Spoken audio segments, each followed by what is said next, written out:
Yeah, what's happening with it? What's happening with it? Y'all tuned in to another episode of Everything Boxing. There you go, talking that boxing again. And what's happening with y'all?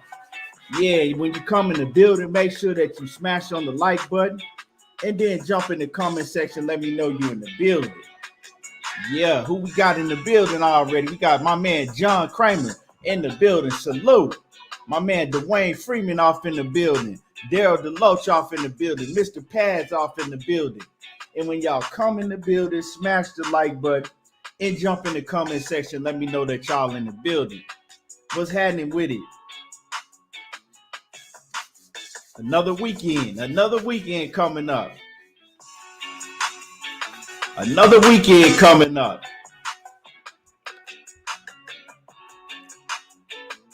See, that's how you get blocked real fast. Coming in here, using somebody else's name and trolling, saying some shit we not even talking about.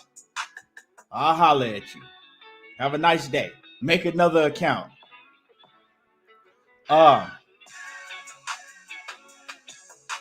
Mr. Paz, yeah, that's Rolly. That's Rolly. You know what I'm saying? That's Rolly for you, man.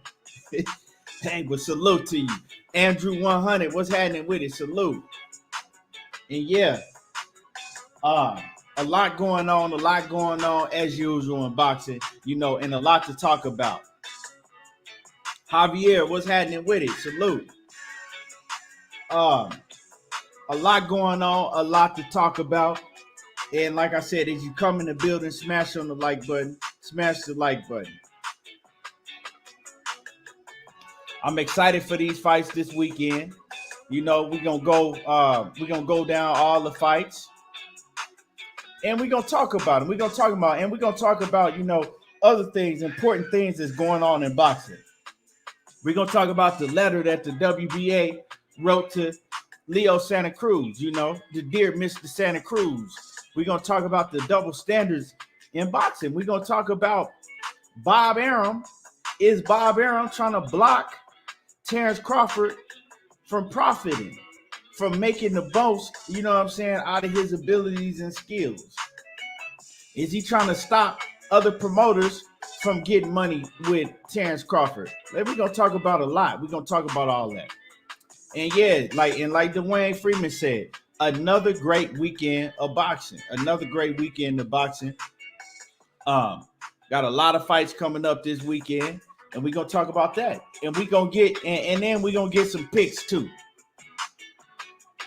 We're going to get some picks also. We're going to get some picks off predictions for this weekend in.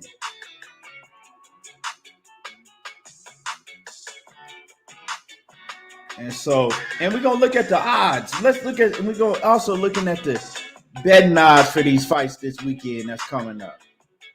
You know, and see what they looking like also.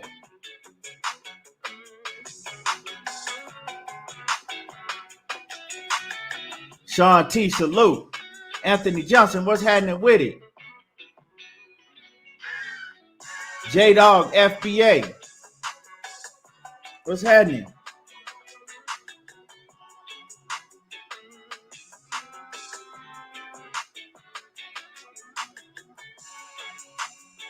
It's a lot of fights going on.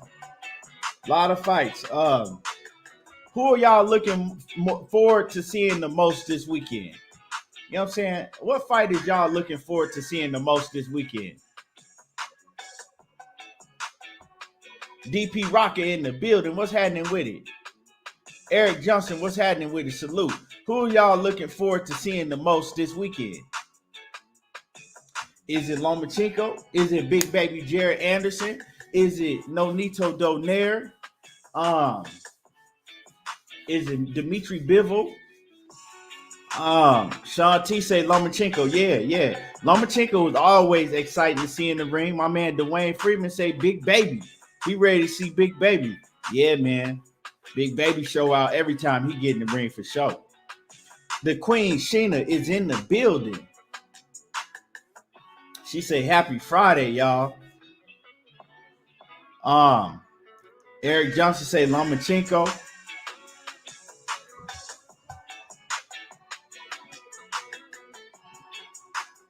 Let me hear what the rest of y'all, who the rest of y'all most excited to see this weekend. Man, they got a tough ass UFC card too though.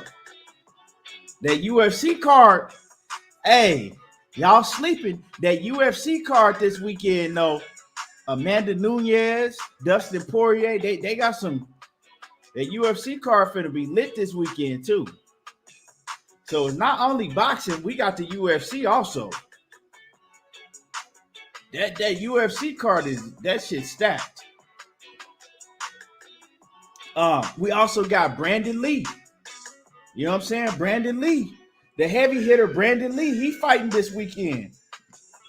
He fighting on the Showtime card. Daryl DeLoe said he want to see Lomé versus Commey.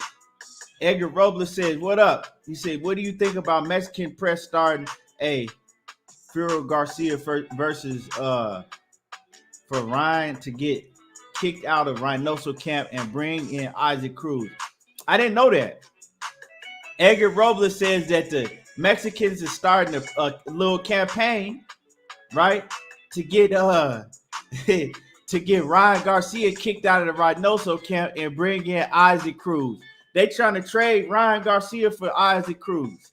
Hey, I could dig it, man. Shit, if I was y'all, I'd be doing the same shit. You know what I'm saying? Get Ryan Garcia up out of there. He ain't trying to work. Little Isaac Cruz trying to work.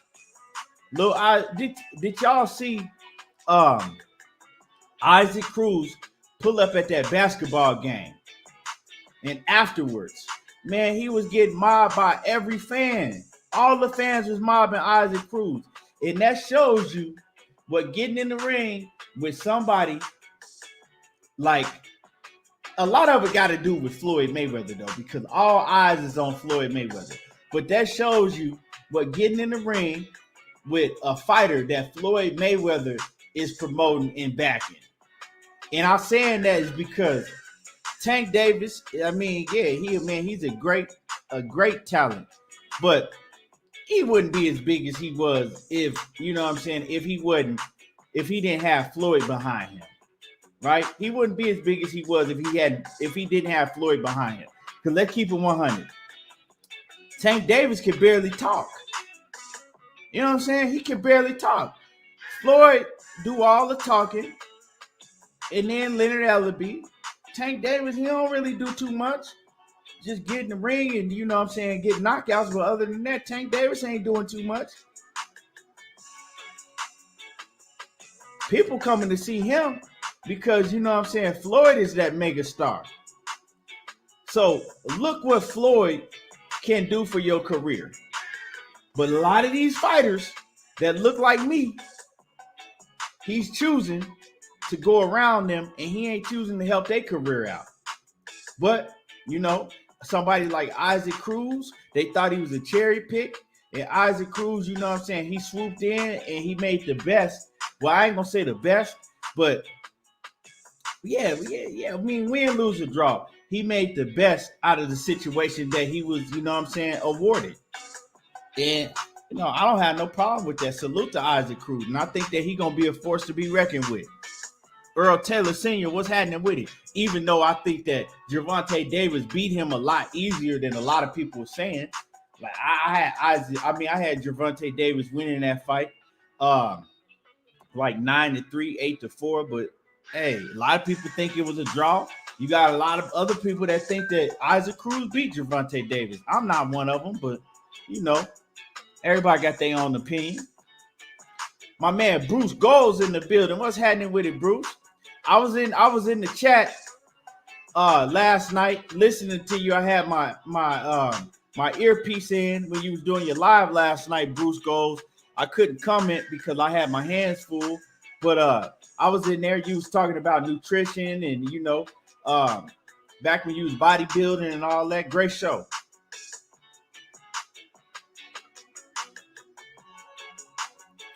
But yeah, so you know, Tank Davis he do back it up in the ring. No doubt. He back it up in the ring. Everything that Mayweather and Leonard Ellaby say about him, he usually back it up in the ring. against the opposition that they put him in with. But at the end of the day, like I said, if it wasn't for Floyd Mayweather and people's hate of Floyd Mayweather, and then you got other people's love of Floyd Mayweather, Tank Davis wouldn't be half the star that he is. That's just being honest. Lord Sweat Real, what's happening with it? Robert Magnum, what's good with it? D-Man Jr., what's happening with it? So, yeah, then and just look what they did for Isaac Cruz. I'm going to show y'all the video for those who haven't seen Isaac Cruz when he went to that game. And he was mobbed by all them fans. Let me pull a video up for y'all so I can show y'all. Let me see. Check this out.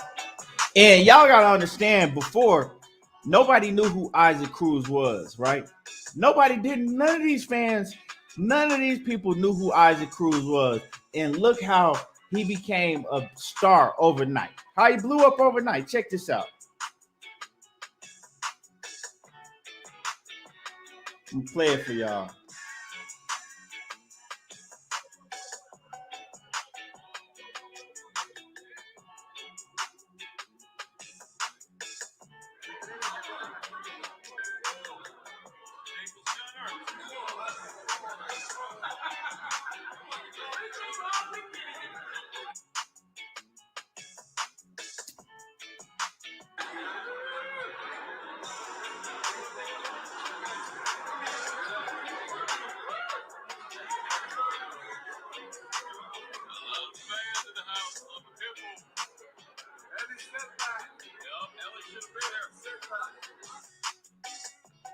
You had a mob of fans around Isaac Cruz, right? And I keep calling that man Isaac. His name is Isaac Cruz. You had all those fans, and it was more. I mean, the video longer, but it was just fans coming and coming and coming, just mobbing around Isaac Cruz off of one fight. None of them fans knew who he was, and that's what can happen. That's what can happen if you go in the ring with a famous, boxer, and all eyes is just on YouTube, and you show out and you surprise people. T-Real 713 was happening with it. Salute. But that also shows you how Mexican fans and Mexican people, they're going to get behind their people regardless, right? It don't take much for them to get behind their people and ride with their people. You know what I'm saying? And we need to do the same. It don't take much for them to get behind their people and ride with their people, because I didn't hear no Mexican fans talking about Isaac Cruz before this Tank Davis shit. Now they ride with Isaac Cruz. They get behind him. And I like that. It ain't nothing wrong with it. I love it. You know what I'm saying? That's what they're supposed to do. But you know what I'm saying? We not doing that. We need to do that too. Some of us are, but I'm talking about as a majority. You feel me? And T-Real, man, I appreciate you in that super chat, man. I appreciate you coming through, showing love. To who else we got in the building? Who else we got in the building I missed?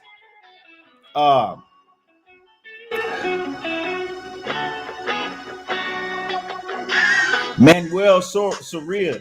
I know I probably messed up your last name. TJ Sports Nation, Nation Network. What's happening with it? Salute. We got my man Emmanuel H in the building. What's happening with it? Mark Wonderlick.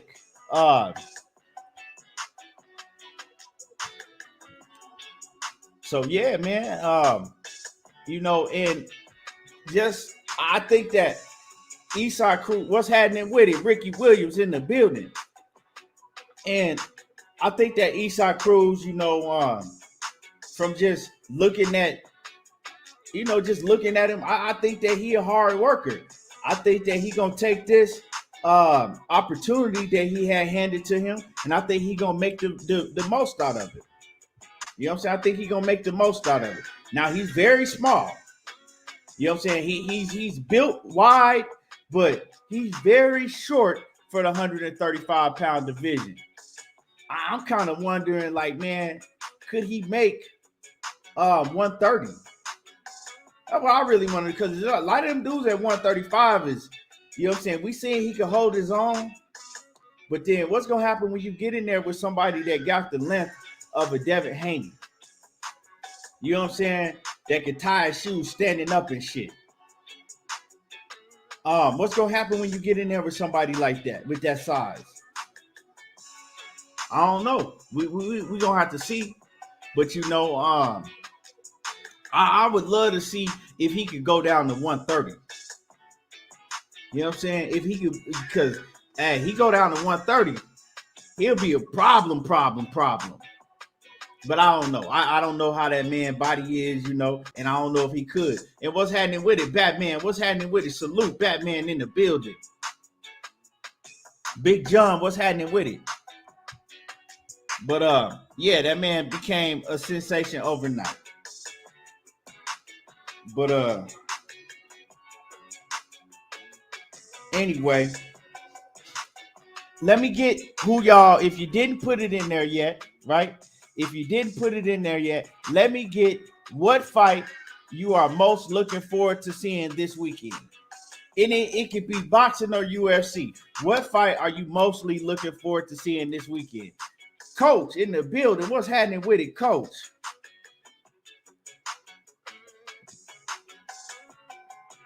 Well, Manuel, Ryan Garcia's coming back, but you're not going to be able to see him in the ring with Devin Haney. He's been ducking Devin Haney for some while now. He was Devin Haney mandatory and turned that down. He didn't want to fight Devin Haney. So that ain't going to happen. Do I think that Gervonta Davis can beat George Kambosos? I do. I think it'll be a tough fight. You know what I'm saying? I think it'll be a tough fight, but I'm going to let you know this. George Kambosos, he'll have to fight. He'll have to sharpen up his defense a lot better than what he did with Teofimo Lopez, because I think that Tank Davis, he hit a lot harder than Teofimo Lopez. And Tank Davis is, his hand speed is faster than Teo's. So he's more likely to catch you with the shot that you don't see. And that's the shot that knocks you out. The shot that you don't see, like an uppercut that you don't see. You know what I'm saying? But I think it'll be a tough fight. It's not set in stone that Gervonta Tank Davis will beat George Kambosos. You know, I think it'll be a highly competitive fight.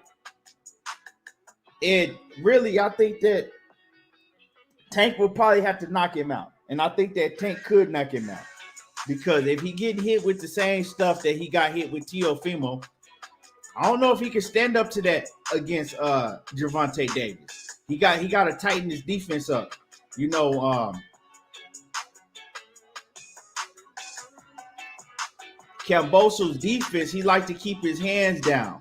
You know, he liked to keep his hands down, and he likes to slip shots. So his defense is more his reflexes and his ability to slip shots, right? But he keeps his hands low at all times. That's how he fights. He fights with his hands low.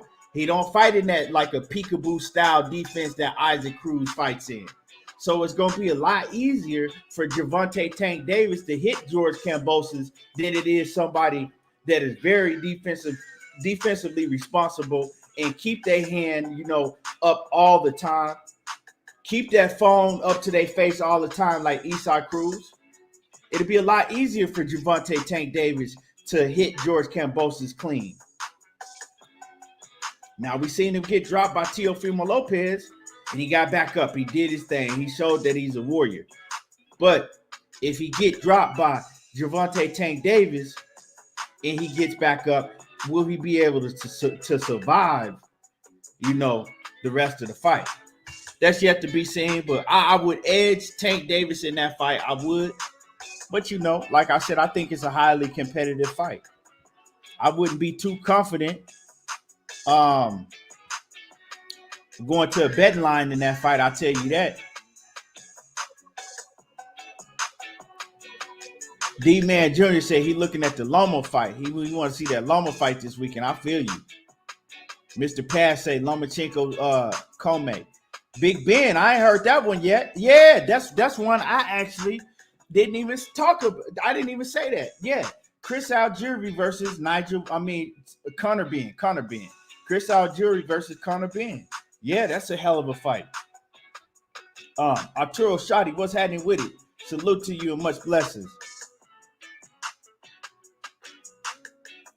Bro, come in here and make another account. Right? I don't know why these trolls do that. You know what I'm saying? Now they gotta waste their time to make another account to put some more silly shit in the chat. I don't understand that.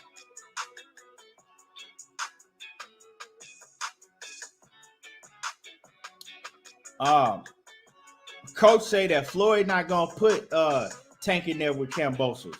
Yeah. I mean, I see, right? This is what I think, Coach. I see that fight happening if they get Kambosos to sell out. And what I mean by selling out is if they get Kambosos to come over to America, right? And selling out. You essentially selling out. Because if you come over to America just to fight Gervonta Davis, right? You selling out to me because you're not standing on your square.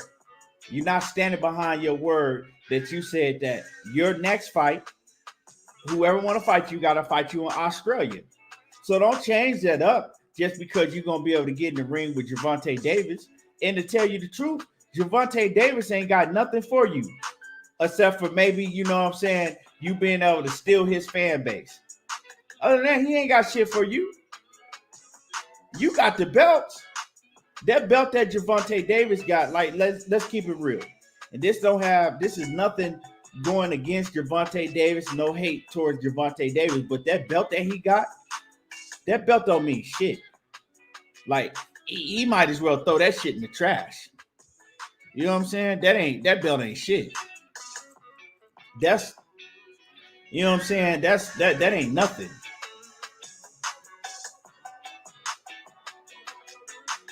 Yeah, slide and counter. Yeah, he deserves to fight in Australia. That's why he needs to stand on his square, stand behind what he's been saying. Don't let Floyd Mayweather and Leonard Ellerbe and them talk you out of fighting out of Australia. Don't let them do that to you. You know what I'm saying?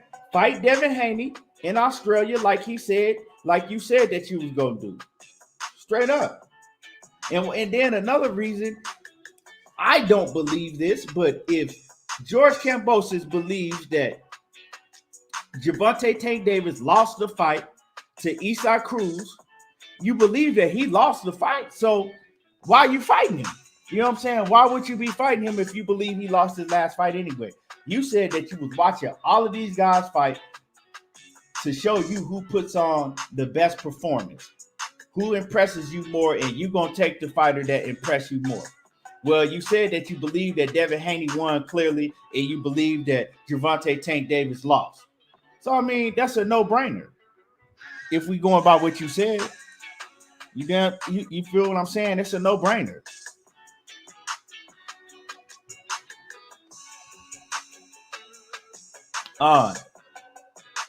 The best of ever. You said, where's your money coming from? Well, I'm going to tell you like this. When you got multi-hundred millionaires, right?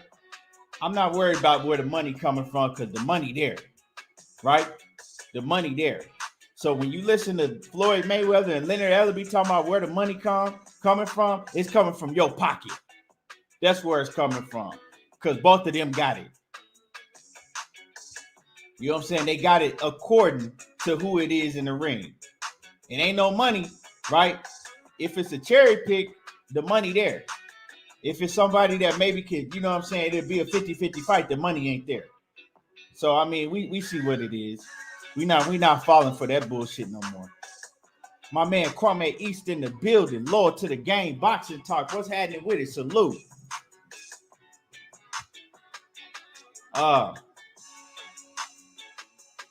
Well, I mean, you fighting in Australia, bro. You ain't got to worry about who pay him the most.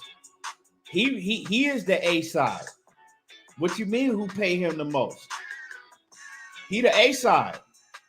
You ain't gonna let Gervonta Tank Davis take you off your pivot. You the A side. They gotta come to Australia and see you. You gotta pay them. Your people gotta pay them.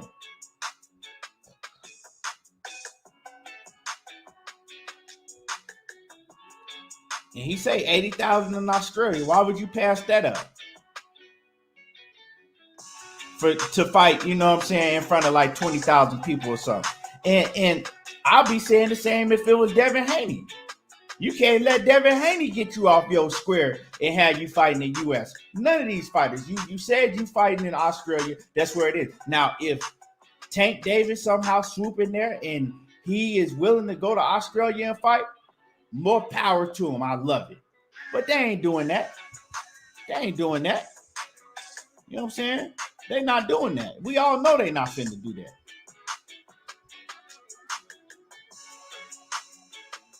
Ain't no reason for him to go and fight no tune-up. He said he don't want to fight no tune-up. We can't just, as fans, we can't just sit here and tell that man what he gonna do. He said he don't want to fight no tune-up. He said he want a big fight against Devin Haney, Gervonta Tank Davis, or Vasyl Lomachenko in Australia next. Right. So, I mean, Slide Encounter said, do you feel Loma could get in the way if he wins tomorrow? Yeah, man. Lomachenko, well, they already talking about. You know, Bob Arum is already talking about if Lomachenko wins, right, that the WBA is about to slide in and make Lomachenko the mandatory for George Kambosos in the WBA. But we already see what's happening. And I'm going to talk about that later on. You know what I'm saying? I'm going to talk about that later on. We already see what's happening, what's going on with that. Because I'm going to let you know one thing. You can think what you want to think. You can believe what you want to believe. And I'm going to break it down to you later in the show.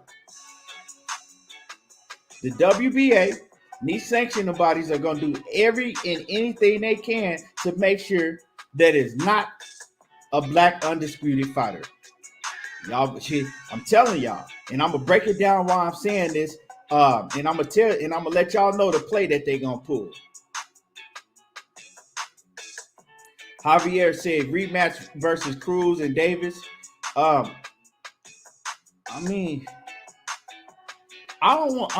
not gonna say I don't want to see no rematch, because I think that Gervonta Davis is gonna be a lot better in the rematch.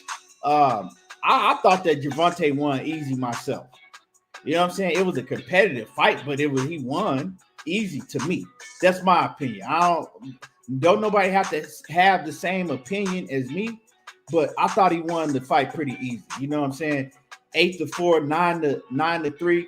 That's he won the fight comfortably to me. But if they do a rematch, obviously Gervonta Tank Davis's hand is not going to be broke, so he's going to perform a lot better. He's not going to have that injury holding him back. But I also think that Isaac Cruz is going to be better too, because he'll have more confidence coming in. He'll have more money to have a better training camp, be able to prepare for Gervonta Tank Davis long. So it's still a good fight, but at the end of the day, a rematch still comes out in the same outcome. You know what I'm saying? Knockout or no knockout, Gervonta Tank Davis still beats him. That's just how I feel. I don't think that Isaac Cruz can beat Tank Davis. He can't beat him. And a lot of people talking about, well, Isaac Cruz had to take the fight on short notice. Well, if you're going to talk about the story, talk about all the facts surrounding the story. Isaac Cruz was already in the full training camp, because Isaac Cruz was already set to be on the same card, on the undercard of Tank Davis. All they did was move Isaac Cruz up from the undercard to the main event. You see what I'm saying? All they did was move Gervonta Tank Davis from the undercard to the main event. That's all they did. It's not like that they caught him off guard. He was sitting on the fucking couch out of shape and he had to go, get in the gym and cut weight. Nah. And I hear a lot of people talking about, next time if Isaac Cruz have a full camp. He had a full camp. I don't understand why people like to, tell the story, but they like to leave certain parts out.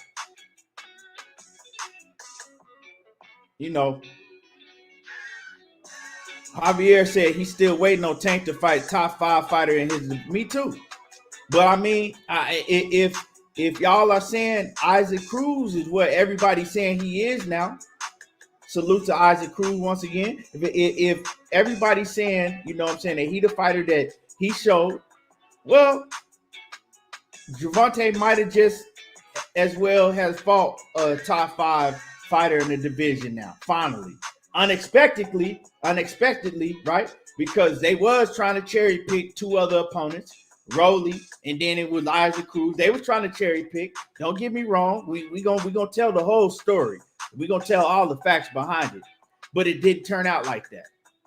So if Isaac Cruz is really that good, right?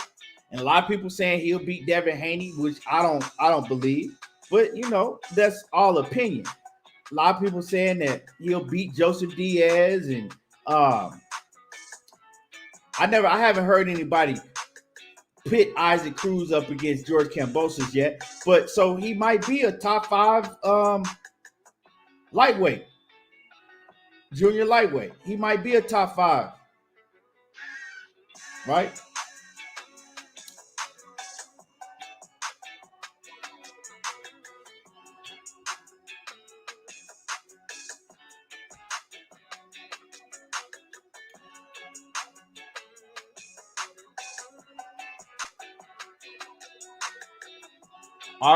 Arturo Shotty says he thought that Mario was a good W. Mario Barrios.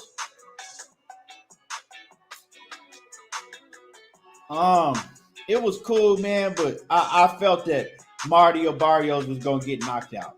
If you went and looked at Mario Barrios' fight before he fought Tank, he got the shit beat out of him. And I thought he was gonna get knocked out. So, I wasn't, that shit didn't impress me like that. Because I was expecting that. When you already expecting something, it doesn't impress you. The reason that Isaac Cruz is impressing everybody, right? Just impressed everybody, and everybody is still talking about this, and they still in shock. Because they wasn't expecting that. They wasn't expecting Isaac Cruz to give Gervonta Tank Davis a tough fight at all. Most people wasn't. 98% of the people wasn't. The other 2% was, but so that's why everybody's talking about it like this. Like I said, I was expecting Gervonta Tank Davis to get Mario Barrios up out of there. So it didn't really impress me like that.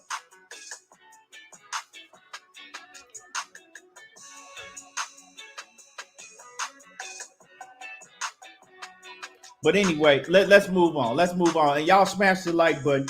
If you're in the building and you haven't smashed the like button, smash on the like button. Smash on the like button if you ain't smashed the like button yet.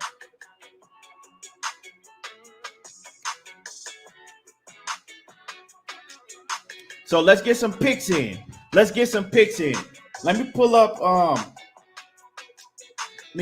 the boxing schedule for this weekend. Hold on.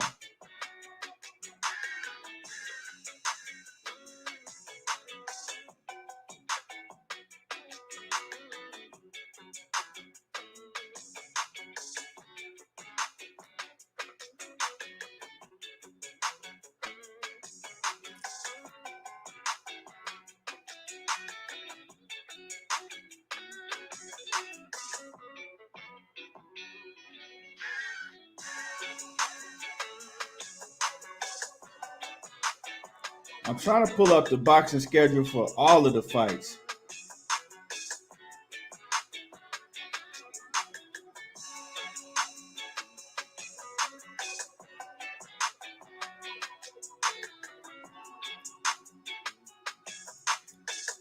Okay, so we got Chris Algieri and Conor Benn. Let me get y'all picks. With Chris Algieri and Conor Benn. Drop y'all picks. Who y'all got in the Chris Algieri versus Conor Benn? We got the veteran Chris Algieri, always in tip-top condition. He got great boxing skills. Dwayne Freeman got Conor Benn. Let me get y'all picks. Put your picks in the chat. Kay Savoy say he got Conor Benn. Robert Magnum say he got Conor Benn by KO. Javier got Benn. Big John got Conor Benn. Slide encounter.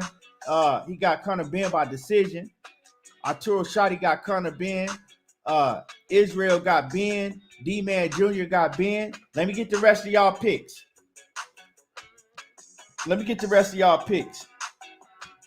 Yeah, it's a good test for Benn. Definitely. Let me get the rest of y'all picks in the chat.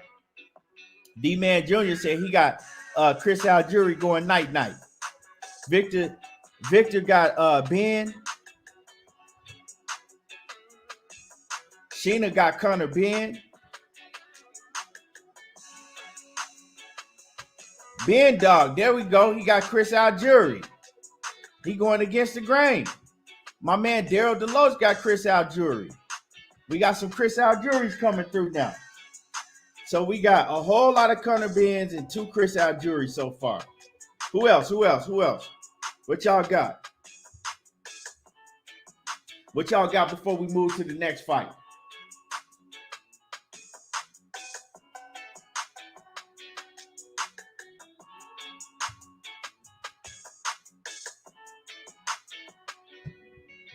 What y'all got before we go on to the next fight?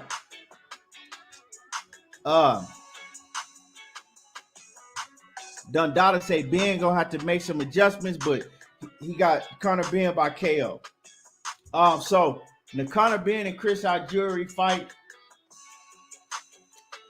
man, I think Conor Benn wins by a decision. Chris Algieri's pretty he's pretty durable. You know what I'm saying? He's pretty durable. I only think, let me see who stuck. I know Errol Spence stopped him. I don't know if anybody else has stopped him. I don't know if anybody else has stopped Chris Algieri. Let me pull his box rec up. Yeah, the only person. So Chris Algieri is 25 wins, 3 losses, and he only been stopped once, and that was by Errol Spence. He's fought Errol Spence. He's fought Amir Khan. He's fought Manny Pacquiao. Right? He's fought Ruslan Provodnikov, Emmanuel Taylor. I mean, he got some hitters on his resume. You see what I'm saying? He got some hitters on his resume. The only people that he's lost to is Manny Pacquiao, Amir Khan, when Amir Khan was still something back in 2015, right? Lost to Manny Pacquiao in 2014, and he lost to Errol Spence back in 2016. So he fought all of these fighters, you know what I'm saying, either in their prime or, you know, somewhat close to their prime. Got a hell of a resume. He's 37 years old now. So the thing is can he take punishment like he did back when he was younger?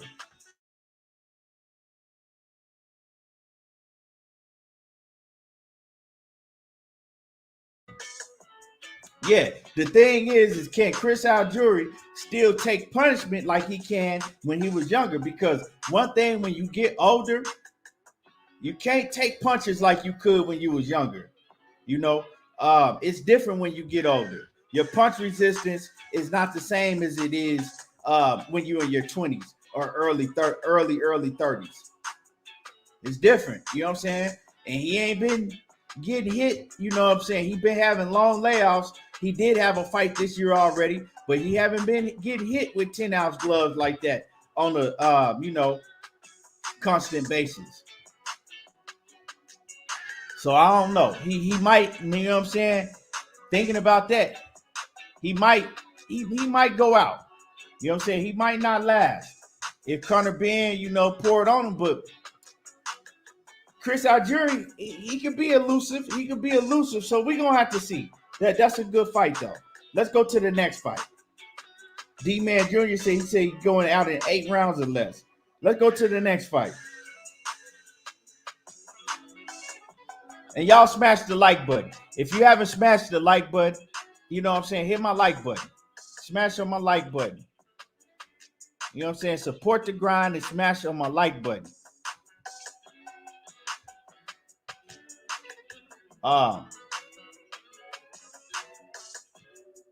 Let's see what else we got. We also got Katie Taylor. Katie Taylor's fighting this weekend too. Of course, I'm picking Katie Taylor. She's fighting Firuza Sharapova. All the titles are on the line. Katie Taylor, she fighting for all the titles. The WBA, WBC, IBF, and the WBO lightweight belts, right? So I got Katie Taylor. I don't know nothing about this lady that she fight, but if you look at the betting odds, Katie Taylor is a huge favorite. And we're going to go to the betting odds for these fights also. Nah, Sheena. Yeah, time do fly. Yeah, Chris Algieri, 37 years old now. So let's go. Let's move on to the next fight. I'm pretty sure everybody got Katie Taylor. Mark Shue said Katie Taylor's fighting basically a tune-up for Amanda Serrano. Yeah, that's the fight that I want to see. I want to see Katie Taylor and Amanda Serrano for sure. Thomas, what's happening with it? Salute. So let's go to the next fights.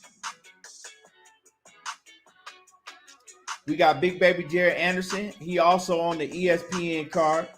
I definitely got Big Baby Jared Anderson knocking out his opponent. We got Joel Casimero. We got Joel Casimero versus Paul Butler.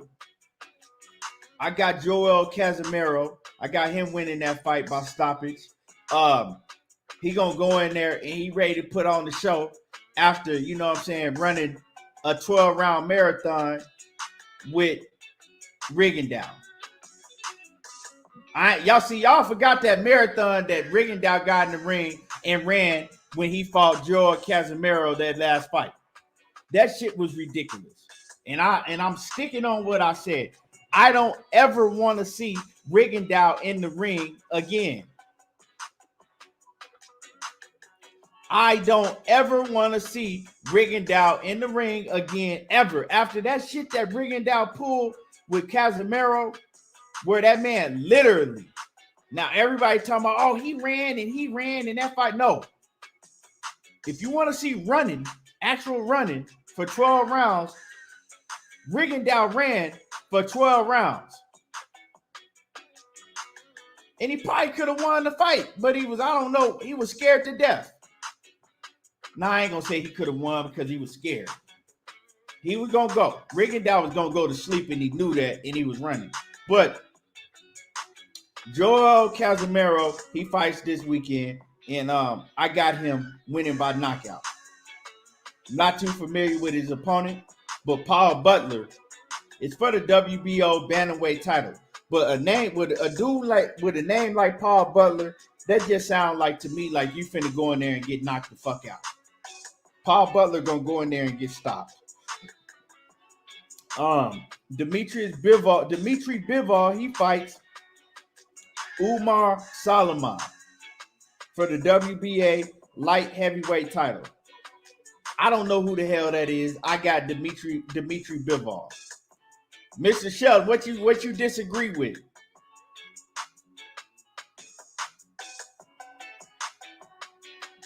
My man, Mr. Sheldon in the building.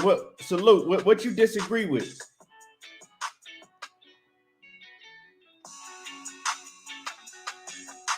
Who out to fight?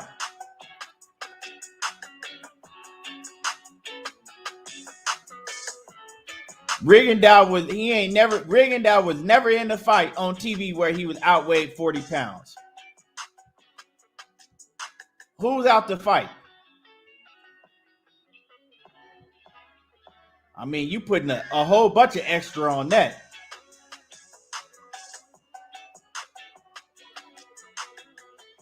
Bivol? Let me go see. Let me pull. I didn't know that. Like I said, I did not see that. You said Dimitri Bivol is out the fight. Let me see. Let me pull that up.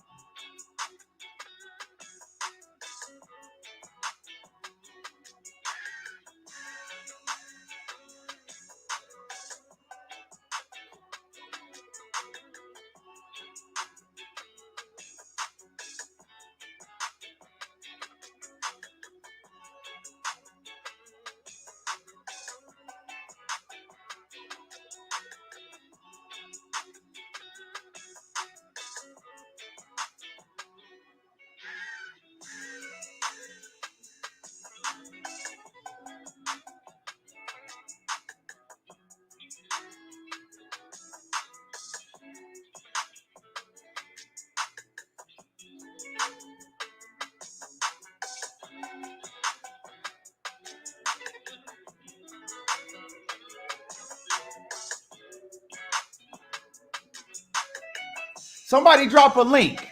I can't find it.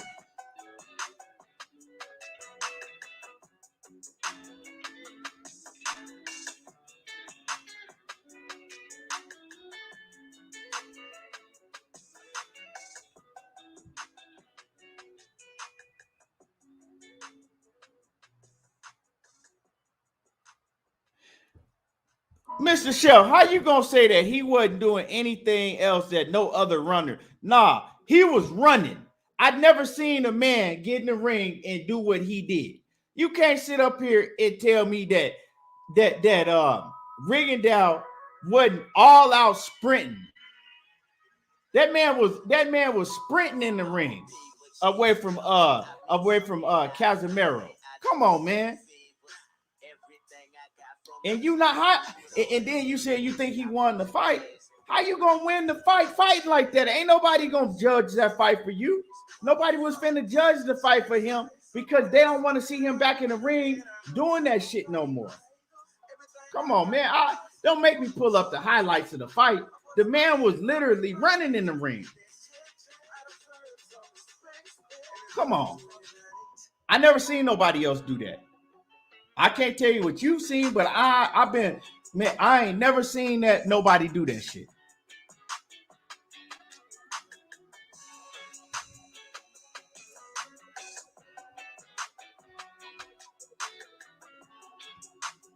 I mean, you could tell he was afraid. All you got to do is go back to the first round.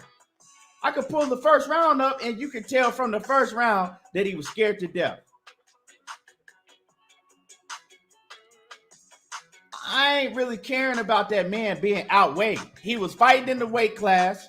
They both made weight, and he chose to get in the ring. So you choose to get in the ring. I can't come on here talking about how much you was outweighed. You shouldn't have gotten in the ring with that man and made the weight. That's all I'm saying.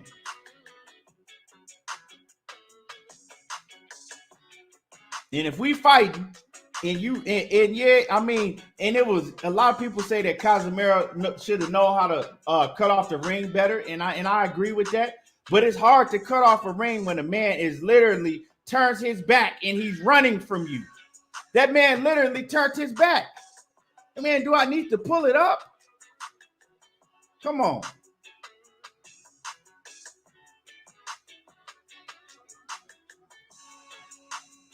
Hold on. That man literally was turning his back and was running.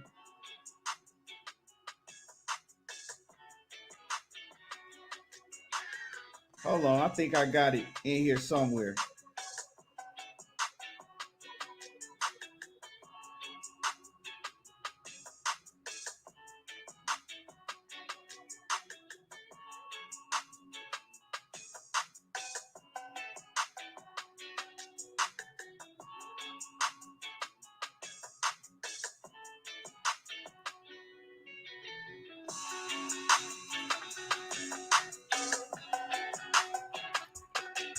Hold on.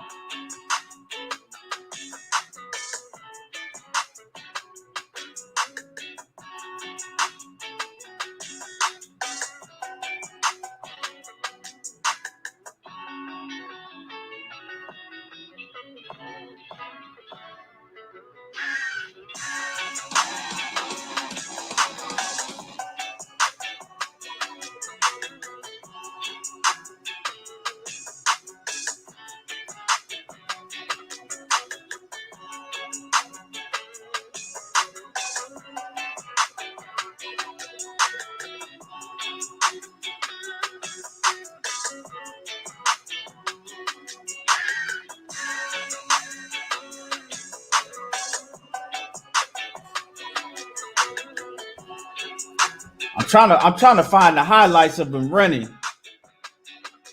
But the man ran. The man ran the whole fight. And like I said, it is what it is. You know what I'm saying? I'm not a fan of neither one of them, to tell you the truth.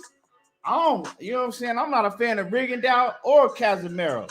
But I mean, the facts is the facts.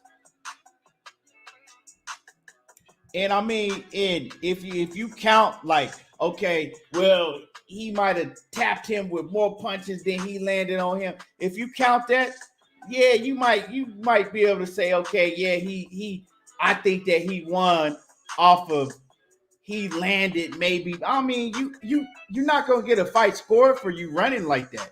You just not. So if y'all thought that he was gonna get a fight scored for him running the whole fight, I don't know what to tell you.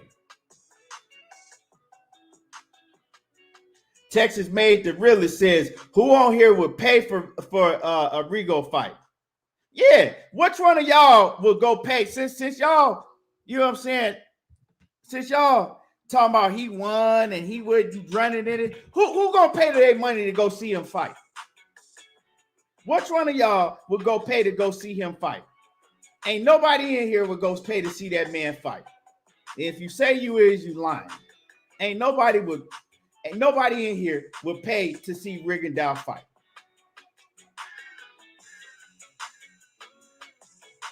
If they put Rigondeaux on pay-per-view and told you that he was the main event and you had to pay $89.99 on pay-per-view, you had to pay $89.99 on pay-per-view to watch him fight.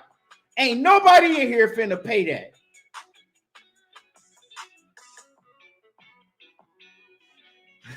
Ain't nobody finna pay that to go see that man fight.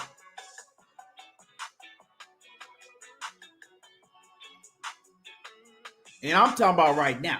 Now, did he get blackballed to where, you know what I'm saying, guys like Mares and Santa Cruz and all them dudes was ducking him? Yeah, they was ducking him.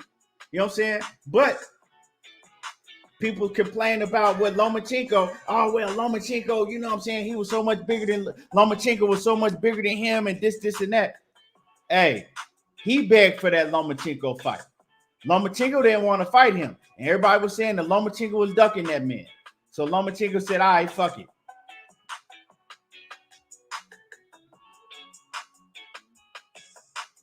it. Votes UK say Rigo wouldn't get 1,000 buys at a $90 pay. Man, it's probably, if they put Rigondeaux on pay-per-view and told you had to pay $89.99 to watch him, I would say that man might sell, in America, right? He might sell 50 pay-per-view buys, if that. He might sell 50 pay-per-view buys, and 100 is stretching it.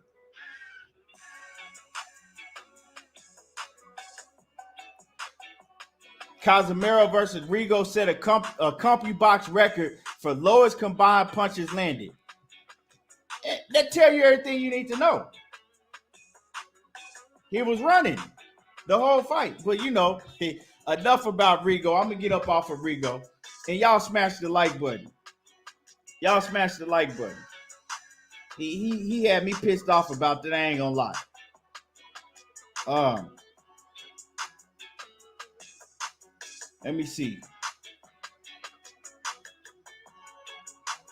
Let me go back to this fight schedule. We also got, who else we got? We got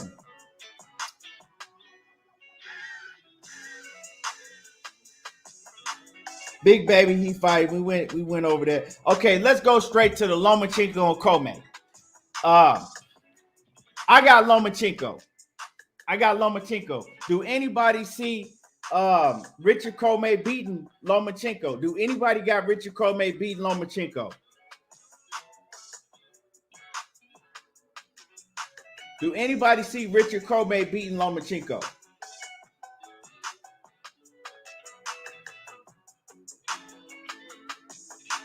Anybody see that happening?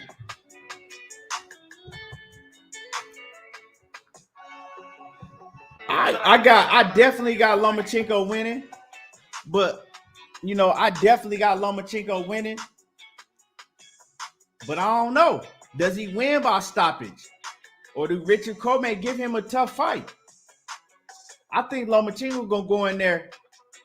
I think Lomachenko gonna go in there and pick Richard Commey apart, but you never know, because Commey do got power to hurt you. He do got power to sit Lomachenko down on his ass.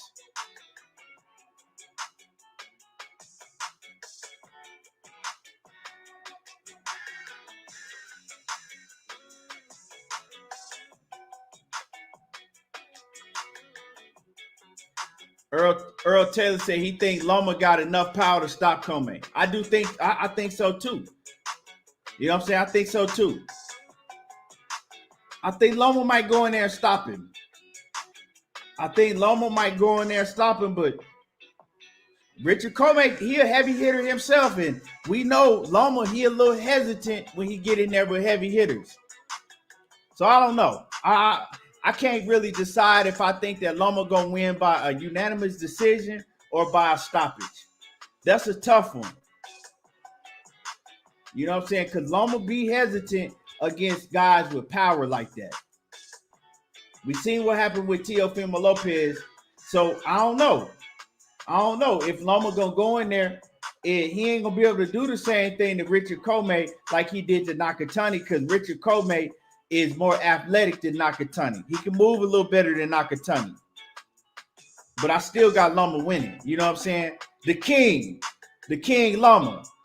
He coming back. Hey, he said he coming back to take what's his. We gonna see. Would I bet on what? Dundada say Commey too slow on the trigger, but has a good straight right. And Loma is a southpaw. Yeah, it's gonna be. I think it's gonna take a minute for Loma to figure him out. So I think it's gonna take a minute for Loma to figure him out. But Loma gonna have to be very active if he want to stop Commey. In doing that, he gonna put himself in danger also. So we gonna see. You know what I'm saying? Y'all get the likes up. Y'all smash my like button. You know what I'm saying? Smash on the like button. I definitely got Lomachenko. D-Man Jr. said Commey paper around the chin. Yeah, we've seen Richard Commey. We've seen him lick that canvas several times. We've seen him on the canvas several times. But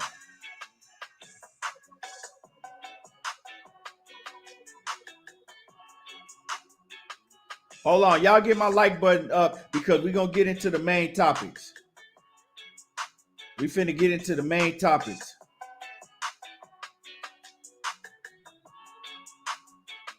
Y'all get the likes up. Smash on the like button. Get the likes up if you ain't hit the like button yet.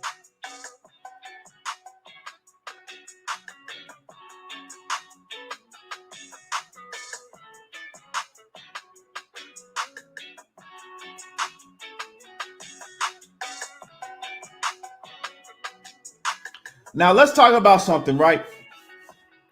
We see that the WBA has they're blocking undisputed, right? They're blocking undisputed, and they're about to. I'm telling y'all what's gonna happen. They're about to block undisputed at super lightweight. At 135, they're about to block undisputed. They've already blocked undisputed at welterweight, right?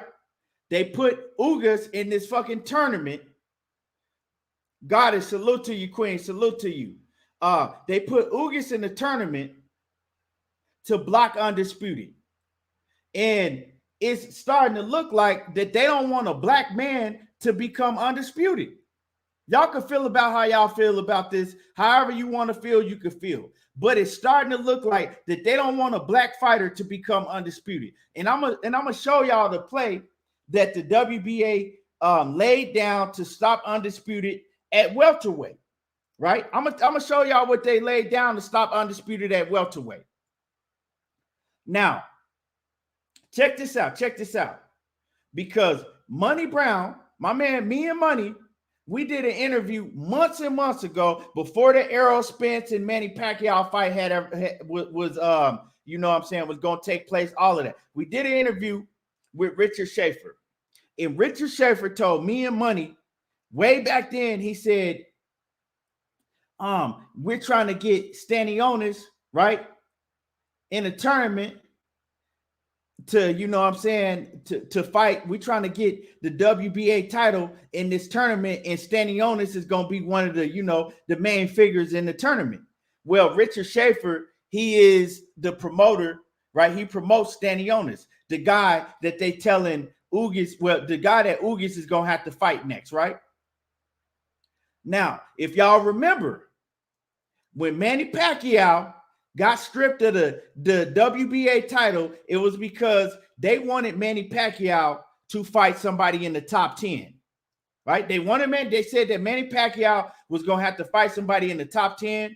And then when they thought that he wasn't going to fight nobody in the top 10 because he had talked about fighting, I think it was Mikey Garcia, right? And before that, it was Conor McGregor, right? So they like, okay, you talking about Mikey Garcia and Conor McGregor. Well, we finna strip you of the title. Well, Manny, and they moved Ugas to the super champion. They elevated Ugas from the regular champion to the super champion. Now, when Manny Pacquiao came and he basically, he already had set in stone when he surprised everybody and he said, I'm fighting Errol Spence. We got the fight signed and done already, right?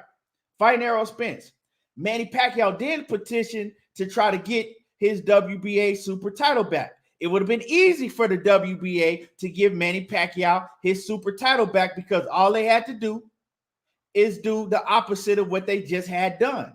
All they had to do is, is elevate or move, move Ugas back down to the WBA regular champion, what he was already originally, and then give Manny Pacquiao back his WBA super title.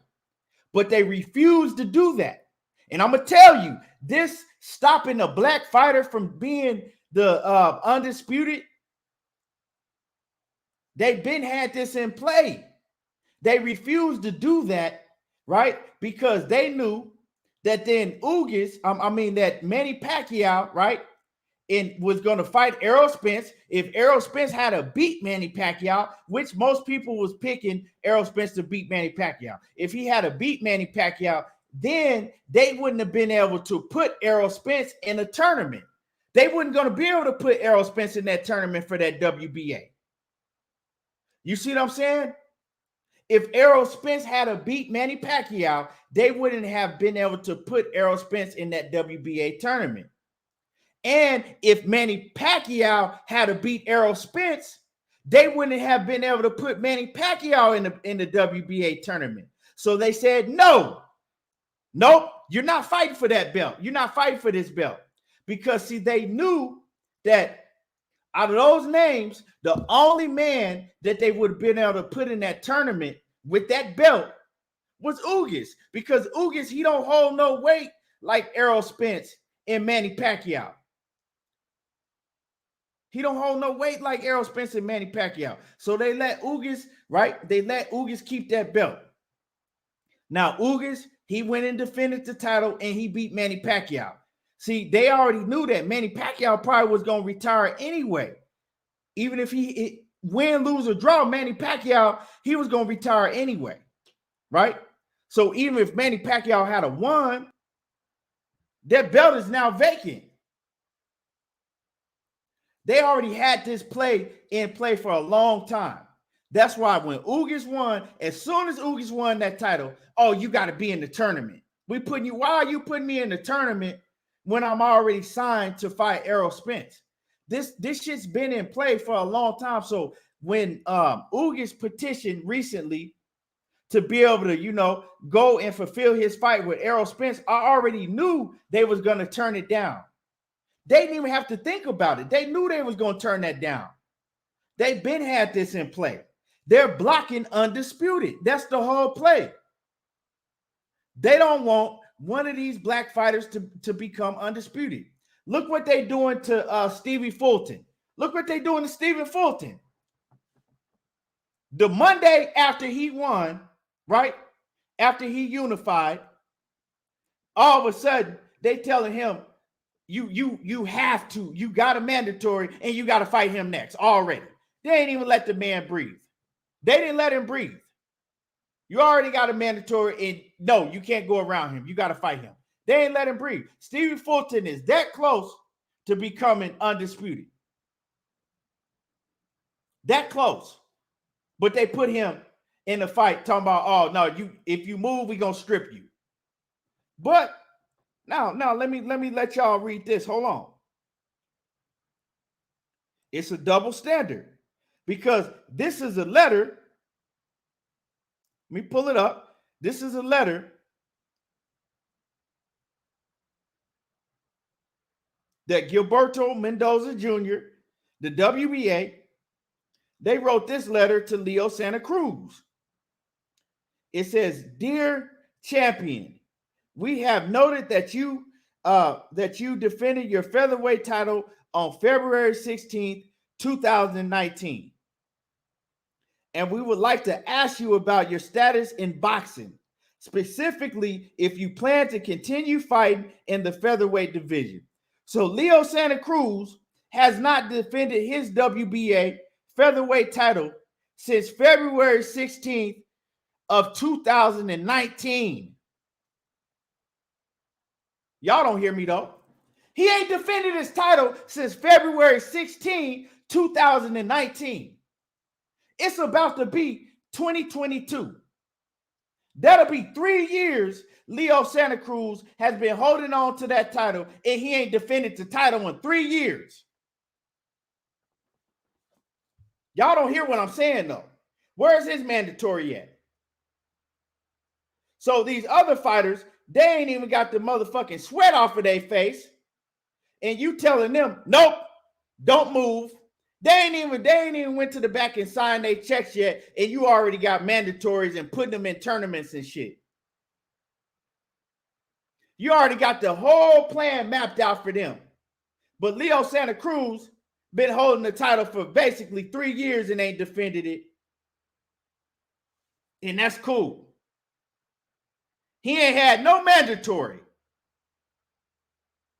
So you mean to tell me that these men, they got mandatories as soon as they step foot out of the ring? Y'all already got the whole plan planned out for them. But Leo Santa Cruz can have your belt for 3 years and he ain't got a mandatory? Let me read the rest of this letter, the Dear Leo Santa Cruz letter that they wrote him. And they write him letters. Oh, we just want to know what your status in boxing is. So that means that y'all don't even know if he retiring. If he plan on boxing, you writing him to ask, yeah, we just want to check in with you to see what your status is. They ain't treating Ugas like that. They not treating Stephen Fulton like that. Now, here's the rest of the letter. So they're writing him to ask, what is his status, what his status is, and then it goes on to say, it is of utmost importance for us to know your future boxing plans because it has been more than 2.5 years since your last title defense. In light of the above, we would like to have your decision by Monday, December the 13th, 2021. We wish you all success, and we wish you all the success you deserve in the future. And also thank you for your respect and your loyalty with the WBA, World Boxing Association. Now, we just want to know what you want to do, Leo. Do you plan on, keeping our title and defending it? Or we just want to know what's up?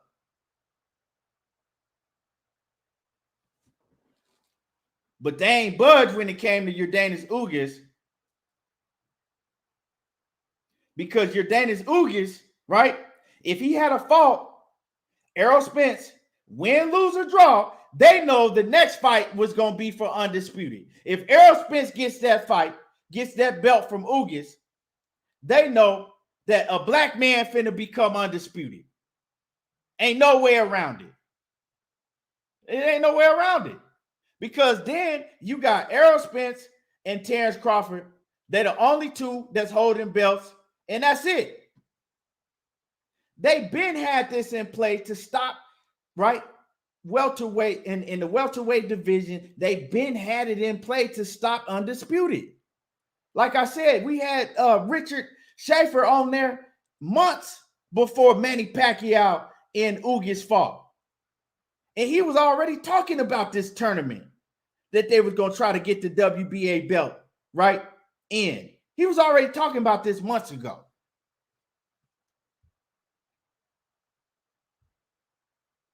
Shit crazy. But these monkey-ass fighters, they still riding around, right? Praising these belts and paying these sanctioning fees. When these dudes behind these sanctioning bodies, they don't give a fuck about these fighters. They don't give a fuck about them. They don't give a fuck about. We see what the WBC doing. They don't give a fuck about these black fighters. And y'all smash my like button. This shit been in play for a long time. Telling y'all. This shit been in play for a long time. And they set up the play and it worked out just like they wanted it to work out. Worked out just like they wanted it to work out. Coach say Ugas need to file a lawsuit of discrimination. These scared ass fighters, man, they ain't about that. They not about that. That's why these sanctioning bodies do any and everything that they want, whenever they want. They change rules. They make mandatories when they want to. They do all of that whenever they want to. It ain't no rule book. That's what y'all don't understand. It's not no rule book. They do what they want to. And these fighters ain't going to do shit but step in the ring, fight for these titles, and pay for their sanctioning fees. That's it. They're not going to do nothing about it. You heard Mendoza come out and say, it ain't about what the fans want. It's about business. He telling y'all, it's about business. That money that he getting under the table to be able to get that belt in that tournament, that's what it's about. That under the table money that they slid him, right? That Richard Schaefer talked about months and months ago. They already knew what the play was going to be because they already had slid Mendoza money so he could get that belt in that tournament by any means necessary. That's what is taking place. That's what y'all see. The plan been in play for a long time. The plan been in play for a long time. But when it's Leo Santa Cruz or one of their fighters that they show favoritism to, well, yeah, he been had the title for 3 years. Let me write him a letter and see if he's still boxing or see what he wants to do. Why you ain't write Ugas a letter and asked him, hey, we know that you just got the title 3 minutes ago, but we want to know if you would like to fight in this tournament, or what's your next move gonna be? Why you ain't give him that luxury?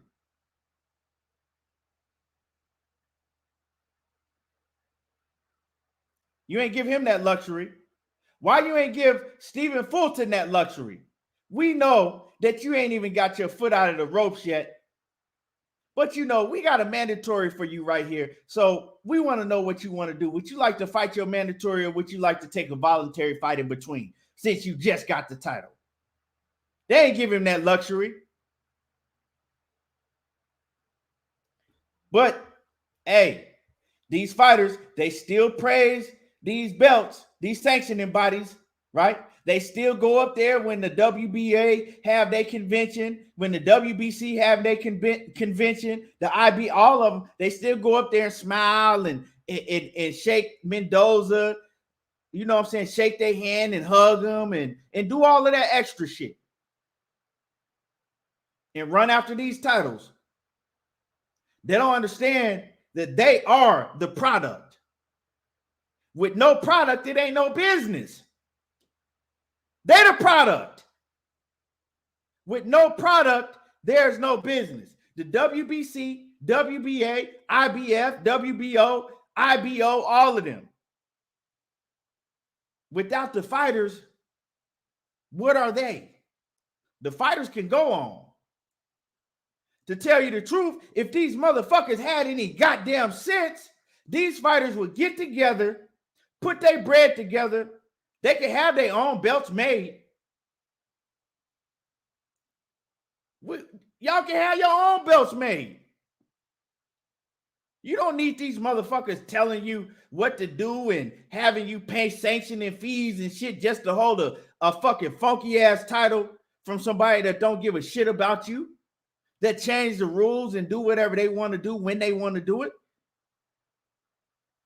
Come on. It's crazy.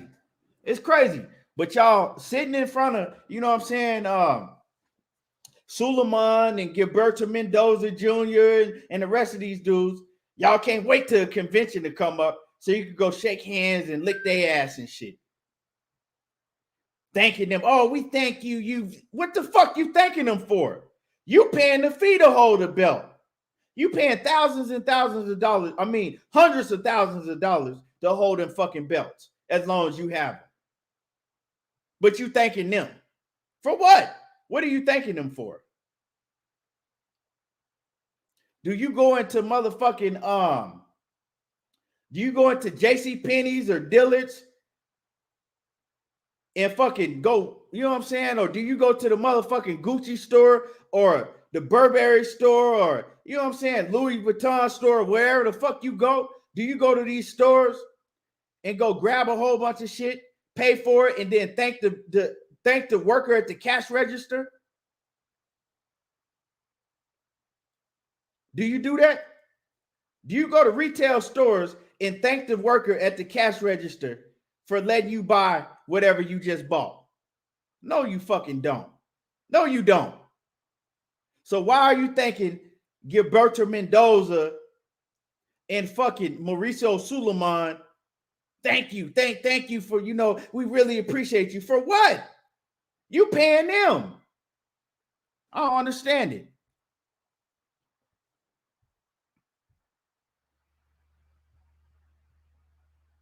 Shit don't make no sense. But this is the type of stuff that we don't talk about.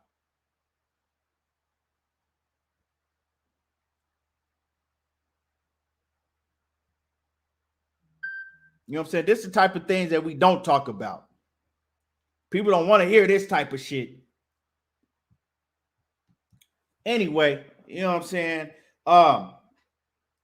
So I don't know. We see it, you know what I'm saying? Everybody sees the double standard. Everybody see how they moving.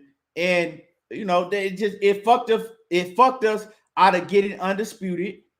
Stevie Fulton ain't gonna ever be able to become undisputed. I'm telling y'all, they blocking it. They do what they want to do. But let's talk about, and I'm gonna drop the link right now. I'm gonna drop some links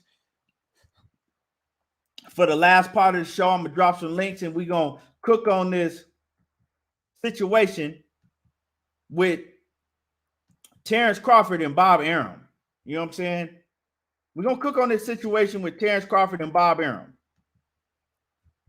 Because Bob Arum, to me, he's trying to block Terence Crawford from maximizing his purse, from getting the most money that he can, you know, at this last half of his career. So we're going to talk about it.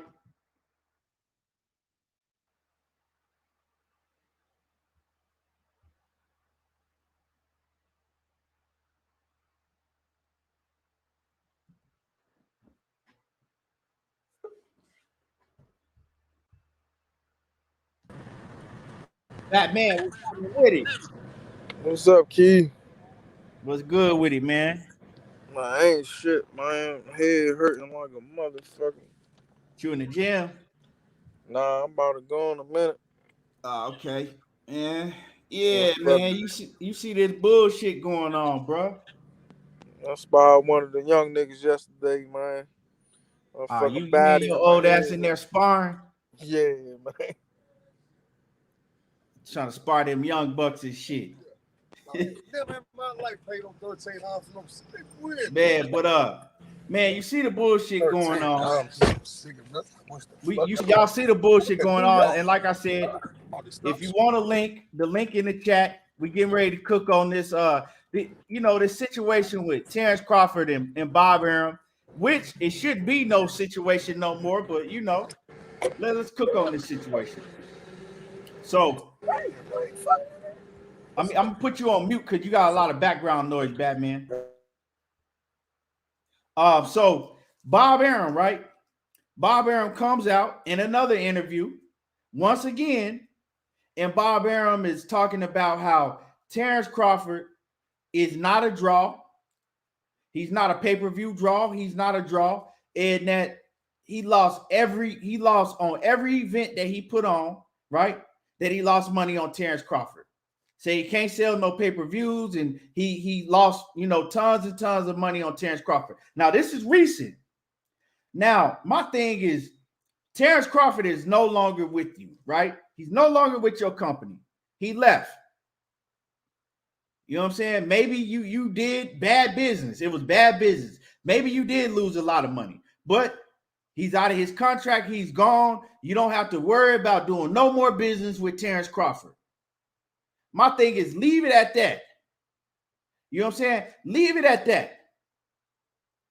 You don't have to continue doing interviews telling people how much money you lost.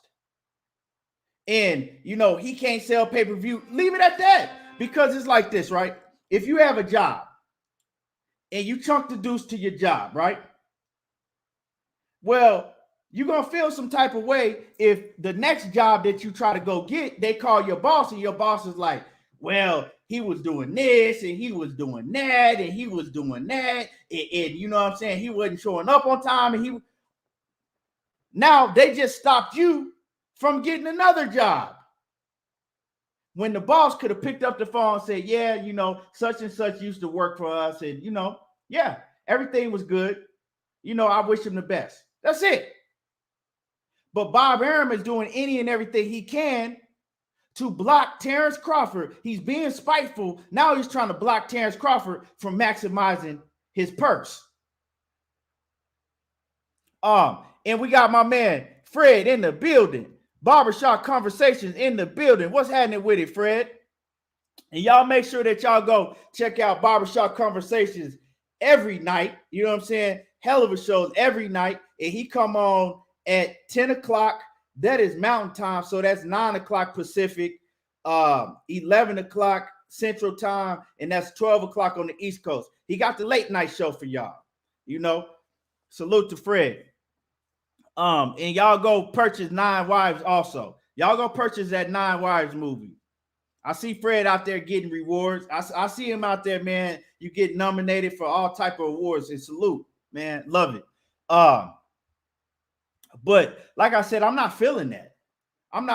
Like, I don't feel, I don't care if I like you or I don't like you, right? You shouldn't be trying to take money from another man, right? Food off another man's plate. at the end of the day, Terence Crawford, he still got to go on with his career. He has to feed his kids. That's his profession. That's the way that he makes his money. Why would you do that to that man? I don't understand that. Whether you like Terence Crawford or you don't. You know what I'm saying? It's no reason to do that because Bob Arum is going to go on for however long he lives. He just turned 90 years old. So salute to Bob for turning 90 and still being as sharp as as sharp as a Ginsu blade like he is. He's super sharp at 90 years old, which we rarely see that. But salute to Bob Arum for that. But you're going to go on and make millions and millions of dollars without Terence Crawford.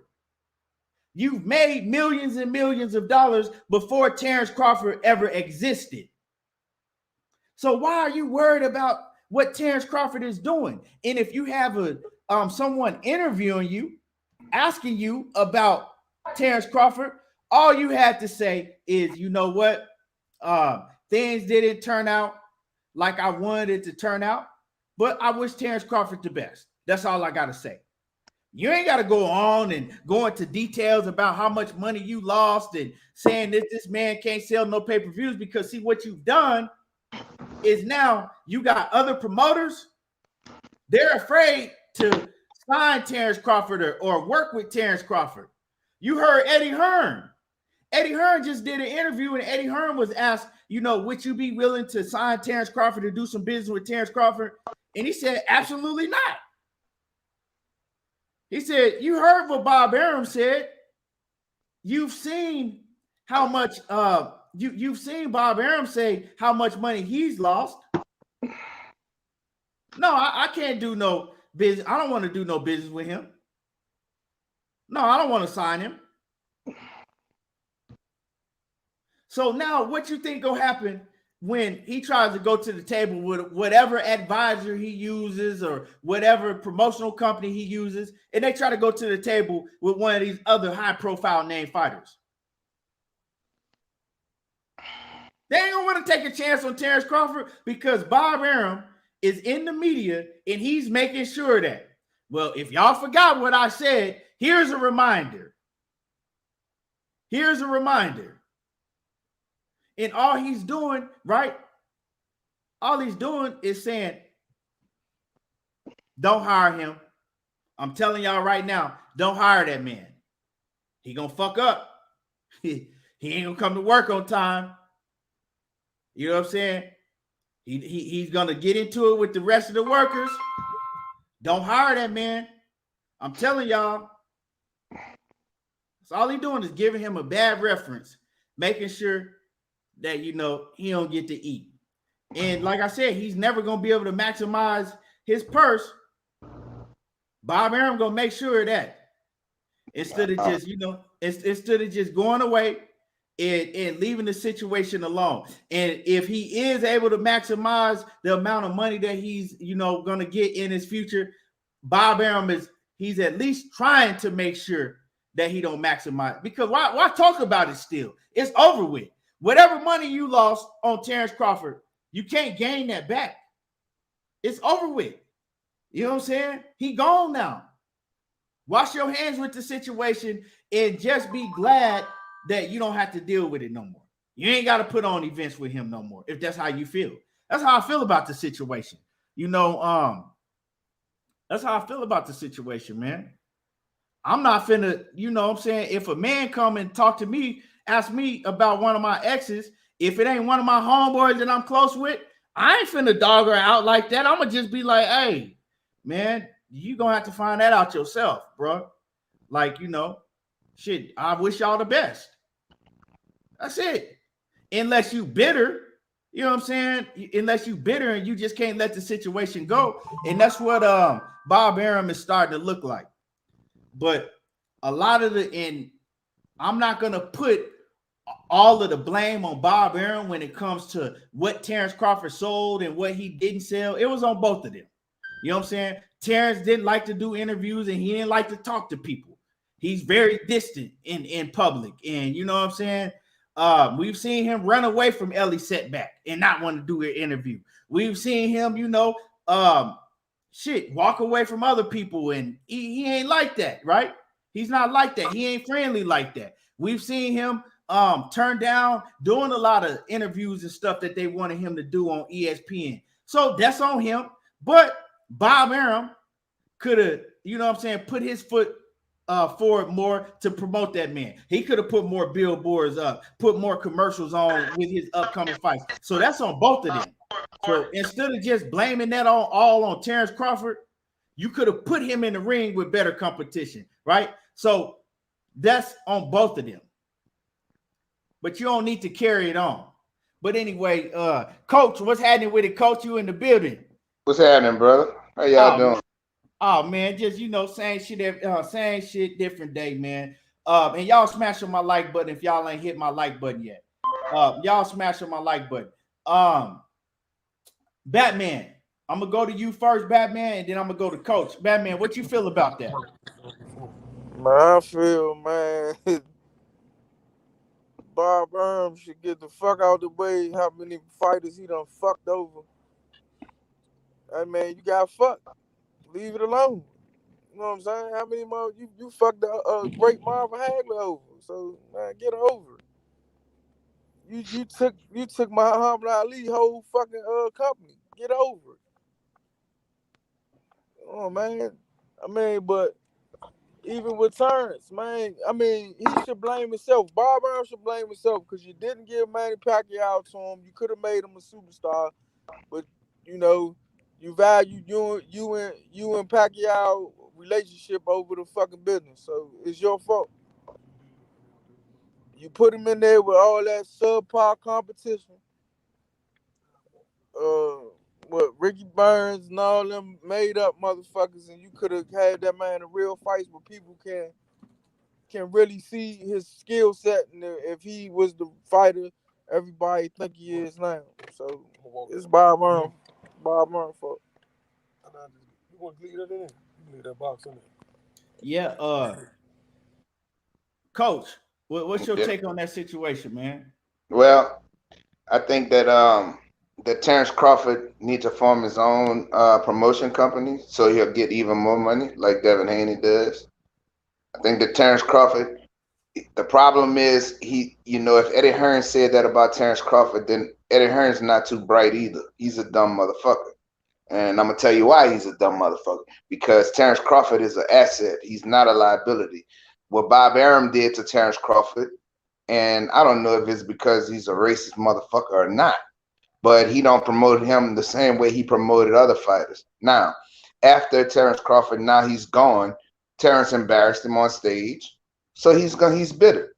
He embarrassed him on stage right in front of his face. So he's bitter. Now, if any other promoter don't want to take on Terence Crawford, then you're really retarded. Now, can Terence Crawford be a big star at this point in his career? Absolutely he can. It's just he needs to be in high-profile fights. You wouldn't put him in high-profile fights. You held this man back for his whole fucking career, and he allowed the shit. See, that's the problem. He allowed the shit to happen.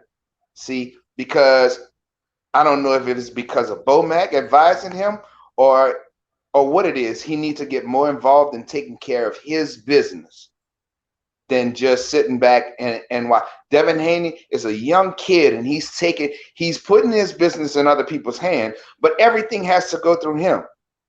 So that's why Devin's making so much money every fight. He don't give a fuck, just like they don't give a fuck about the fighters. He don't give a fuck if they lose money on his fights, as long as he get his money, because he's the product, right?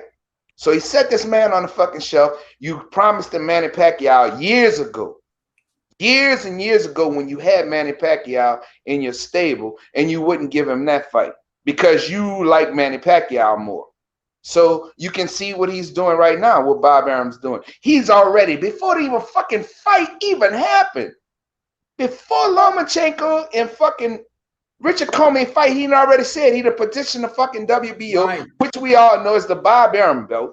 So that Loma can get a shot above and beyond. He's going above and beyond for Vasyl Lomachenko, but so I didn't know what that tell you? Lomachenko was a superstar like that, right? So what that tell you? If it walk like a fucking duck and it talk like a duck, it's a fucking duck. He's a racist motherfucker. Now, white people might say, well, you don't know that. Yes, motherfucker, we know that. We know what we see. We not fucking stupid.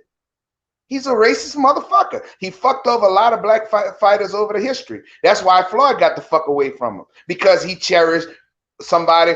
He wasn't white, but he was the closest thing to white. He cherished fucking Oscar De La Hoya over Floyd. See? So this man has history of doing this. Anybody who signs with him, he can only take you so far. You need to get away from him if you are a successful fighter. Like Shakur. If Shakur signed back with Bob Arum, he's a fucking retard. And whoever's advising him is a fucking retard. They need to leave that motherfucker alone. He's good for getting people up off their career. But then after that, you need to, after that first contract is over and you're successful, get the fuck away from that dude, bro. That's what they need to do. So Terence Crawford's going to be just fine. He's a rich man already, you know, but could he have been more of a superstar? Well, yeah. If he get this fight with Errol Spence, it's going to be and if he wins, he'll be a fucking mega superstar then. So, you know, as far as the WBA and the WBC and all of these fucking retarded ass sanctioning bodies, that's the fighter's fault too. I don't put that on them. That's the fighter's fault, because the fighters, of course, most of these kids are not educated and don't, but that's where guys from YouTube can come in. That's why guys with stations can come in, because we true fight fans. So I'll propose that all you guys who in the LDBC, all over the country and all in other channels, y'all need to get together and help these guys form a union. That's what y'all need to do. You want to make history? Do that. Help these fighters get a union. That will set all this shit straight, because then we wouldn't have no fucking franchise belts.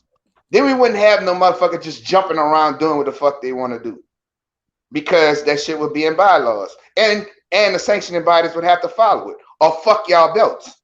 That's the way you go to the negotiation table, because bitch, you making money off of these fucking fighters, and you fucking them.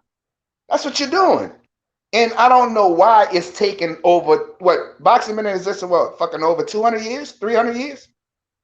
And nobody has done nothing to help these fucking guys who get themselves off the street, live a fighter's lifestyle, fucking become successful, or not even the ones that become successful, but semi-successful. They have nobody to back them, nobody to help them, nobody. Because all these people are doing is making money off of these guys. So that's why Floyd don't want to fight Gervonta Davis to fight for no fucking belts, because they don't matter. He said this before. When he was fighting, he'll bring everybody along in his house and show all these fucking belts. He said belts collect dust. Fuck them belts. Hey, Coach, can I say one thing? Go ahead, bro. They do matter because they up a fighter's salary. But if you become a fucking marquee fighter, they don't matter. That's why Floyd don't fucking fuck with him no more, because he was bigger than the fucking belts. But think about this. He took Gervonta Davis and made him bigger than the belts. Right? He took Gervonta. Gervonta ain't fighting the best fucking fighters in the division. In none of the divisions. And he made him a fucking superstar. It's all about marketing. Now, I understand both perspectives. It pisses me off both ways. It pisses me off because of these sanctioning bodies and what they do. And it pisses me off the way Floyd and Leonard Ellaby don't want this guy to fight the best fighters, because we fight fans. We want to see the best. But I don't blame them. I don't blame them for doing what they do, because they know that the sanctioning bodies are corrupt. Mauricio Suleiman just don't want to answer no questions to the public who's fucking paying for these fights. Can I say one more thing, Coach? Go ahead, brother. That's how you know Floyd a piece of shit. He been through it. He posed to fucking made somebody force. Floyd don't have the aptitude to do that. Yeah, that's all he doing is doing what the motherfuckers who did to him to another fighter. Make money off of him. No, don't get me wrong. The promoter's gonna make money, but he's made fucking Tank Davis a rich fucking man, bro.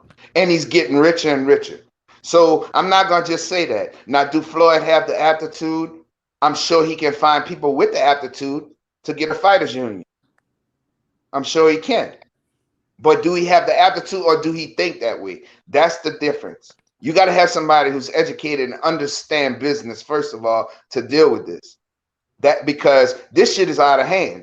Now, Richard Commey, Dennis Ugas, he needs to fucking go and file a lawsuit.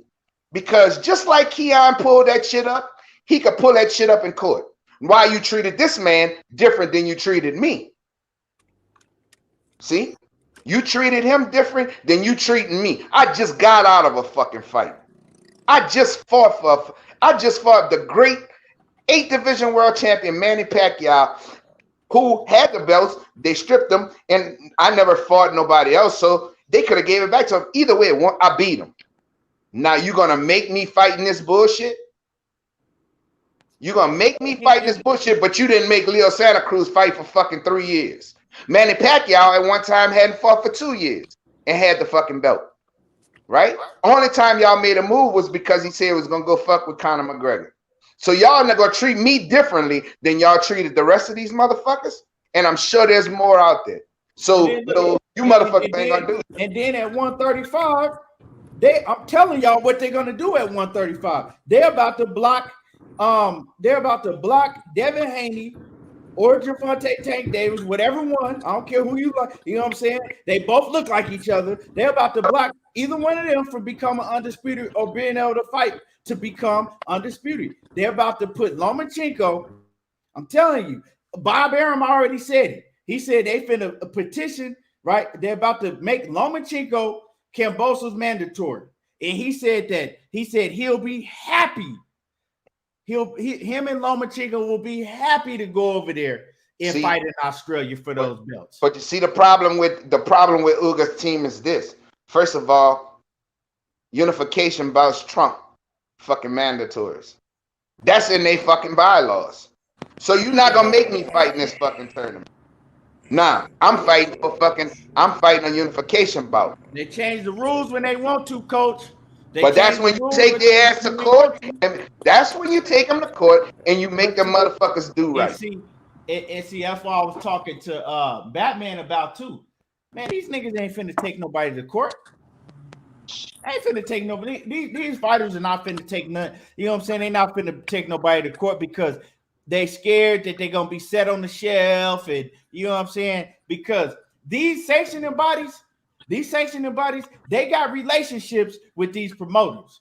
But guess what? Fighters, they scared to move. They scared to move. Guess what, Keon? The longer I got this fucking belt, I'm gonna make millions, motherfucker. I'm gonna make my millions. And even if I lose to Errol Spence, if I give him a good fucking fight and make that bitch real competitive, I don't need to be fuck y'all belts. Look what you call him did. Sean Porter didn't fucking go back and try to fight for in the IBF. That motherfucker went got the WBC belt. He went another route. So there's 4 routes now that you can take. I don't need your fucking WBA belt, motherfucker. But y'all ain't gonna force me to do something I don't want when y'all don't make Canelo do the shit. Y'all don't make motherfucker David Benavidez is his motherfucking mandatory. Y'all ain't making him fucking fight. There's fucking you standing on your fuck. If you don't stand for something, you fall for any fucking thing. And that's a fact, Jack. So these motherfucking fighters need some fucking help. That's what they need. Because this shit been going on for too long, bro. Too long. You're right. And my man Knockout Boxing 86 TV in the building. What's happening with it, Knockout? He say, Ben saying Ugas need to use what they did with Murata to make his case. He says they gave that man 2 mandatories at 36 years old. It's hard to see him beating both Stanionis and Butayev. Yeah, they gave him 2 mandatories. Now, see, I'm telling y'all what they doing. They're making sure that one of these black fighters don't become undisputed. They gonna make sure that if you get past because if either one of them motherfuckers beat him, Keon, if they decide to fucking face Errol Spence, he gonna beat the fuck out of him. Or if they face Terence Crawford, he gonna beat the fuck out. See, that's what I'm trying to tell you, though, Coach. They put him in the tournament. So, right, if you beat him, now we got somebody else for you to beat. You got Butayev, right? Mm-hmm. Now, if you beat Butayev, We got somebody else for you to beat because you're in this tournament. If Butayev beat you or Stanionis beat you, they're in the tournament. So that belt is in this tournament. This belt ain't going nowhere. That's what, and I'm trying to tell you that they had this shit in play. They've been had it in play for a while now. That's why, right? That's why they was happily. That's why they happily told Manny Pacquiao, nope, we ain't giving you your belt back to fight Errol Spence. Nope. Ugas gonna keep that belt. We ain't giving that belt back to you. That's why they did that. Why we don't have been knowing what they was gonna do. Why we don't have a sanctioning body in America? That's what's fucking funny to me. Why we gotta fucking around with Mexico fucking belts? That's what I don't understand. See, because that green belt, that shit is garbage now. That shit is trash. They need to just take that shit and fuck them belts. That's what they need to do. And they need to fucking if a motherfucker got enough, make fucking fights in every fucking division.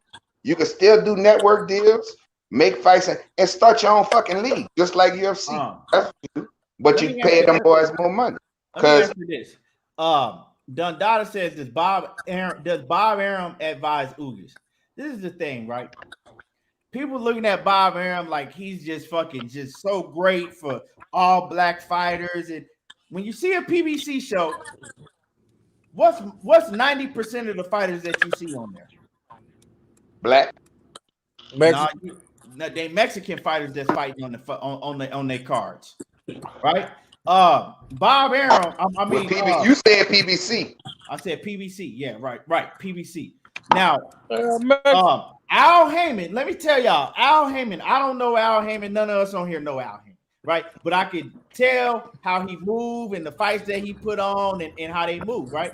Everybody thinking like, oh well, if you know what I'm saying, if Ugas is, you know what I'm saying, is advised by Al Heyman, you know what I'm saying, he ain't gonna let this happen. Man, Al Heyman about that bag too. At the end of the day, Al Heyman is about that bag. He like, oh yeah, y'all can go and do what you want with Ugas. I can't make that much money off of Ugas, but you're not finna touch Errol Spence or Manny Pacquiao or one of my heavy hitters. But we'll give you Ugas. He about that bag. Yeah. You know what I'm saying? But he get them fighters paid though. He get them paid. He's sitting them on the shelf. They fight once a year. No, they're not, dog. The Mexicans don't fight once a year, dog. Go look at it, dog. The Mexicans and the motherfucking and some of them bright fighters, they get a lot of fights, man. Why your brother not fighting? Oh man, you got ask Al Heyman. Who you talking about, Antoine? No, Gary. Why he's not fighting? Okay, he fighting on the 22nd. Yeah, I saw him sparring with that tall dude. Yeah, Malik Hawkins. Yeah, I saw him sparring with him. But man, this shit is out of control, bro. These sanctioning bodies, brother, and see, normal people don't know. They don't look at all of that. All they know, they go to the fights and enjoy themselves. That's it. They follow their favorite fighter. But man, this shit is the corruption, dude, that's unveiled now that we have this internet shit. And this shit is out of control. And just think about how bad it was back in the day. Just think about that shit. And now it's even worse. The IBF is really the only sanctioning body that really, you know what I'm saying, they ain't changing rules. They sticking to they sticking to what they do. They do what they do. They not changing the rules. They do what they do. You know what I'm saying? If they tell you got a mandatory, you got a motherfucking mandatory. Unless you got a unification, right, bro. My man Zenith 360 off in that super chat, man. I appreciate you coming through showing love. He says, this why Shakur got to leave Top Rank now. Bob refused to give him the Valdez and distracted him with Loma. Right. He tried to.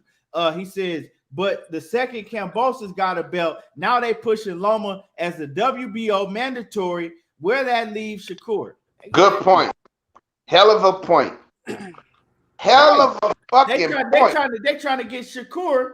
They talking about trying to get Shakur to fight. Damn. They talking about Shakur to fight. Goddamn, what's his name? Burchell. They talking about Shakur and Burchell now. Why would I want Bashir? Exactly. What's Shakur gonna gain by beating Burchell when the dude that's been running from you for years already whooped the shit out of Burchell? Bob is doing the same fucking thing, the same thing that he did to Floyd, the same thing he did to Mikey, the same thing Mikey's situation was a little different. The same thing he did to Terence Crawford. He doing the same shit. It's rinse and repeat, bro. It's rinse and repeat. And these motherfuckers, Shakur, I don't know what made him go and sign with them fucking people. I really don't. Bud Crawford. But listen, but motherfucker, Bob Shakur. Batman. I'm gonna read you this comment real quick, and then then you can go ahead and say what you're gonna say. Timothy Paul says, "Tell Batman I can't make the choices, but Gary should have hold on, it jumped on me. He says Gary should have maybe took the DAZN deal because he would have got money for the Haney fight at least 3 or 4 more fights by now." He said basically he should have took the DAZN deal. I told him he should have signed with DAZN. I mean, when he had the chance, but Eddie ain't. I mean, the money. He said the money wasn't right that Eddie was talking. But in the long run, where he would have still made a lot more money. Yeah, I tell him that too. Only thing Eddie would have did was made sure you fought, dog. Eddie wouldn't have put you on no shelf or nothing because Eddie needed he needed to build a fucking company in the United States. So he was going to put you out there. And in the contract, you put shit like, if you don't fucking give me at least 3 fights a year, you owe me this amount of money. They put everything in the fucking contracts. You got to put that shit in the fucking contracts that you say that you like. You understand? So you got to keep me busy for at least 3 fights a year, or you got to pay me X, Y, Z amount of money if you don't give me my fights. Yeah, see? But Eddie talking about Eddie, but I ain't like what Eddie said last time, man. He talking about my brother talking about they need to investigate. All right, investigate. But y'all need to investigate how the fuck Leo Santa Cruz still got a fucking belt at 126. Exactly. That shit is amazing. That is fucking amazing right there, bro. But there you go. There go Ugas. That's his light bulb in the dark right there. Well, speaking of Gary Russell, Gary Russell, he got a fight coming up against Mixayo.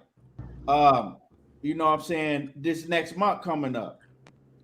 And I'm gonna tell you what they trying to do to Gary Russell. They trying to make sure, man, he don't fight. Hold on, I'm gonna be back. Okay. They trying to make sure he don't fight and put him in these tough fights with people they think that's going to beat him. They trying to make him have ring rust and putting him in fights that they think people going to beat him, man. I'm trying to pull up this dude so y'all can see. Dude is big. Dude big as hell. Nah, he fat. He just wide. He 5'6". He ain't that tall. He just wide. He was standing next to Sean Porter. He taller than Sean Porter. Sean Porter the same size as fucking Wichcon for real.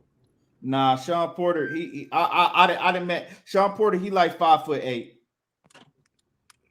Oh, here it is right here. Telling you, I didn't see Sean Porter on several different occasions. Now this is the guy. So he your height? Huh? He your height? Yeah. Like I'm a little bit taller than him.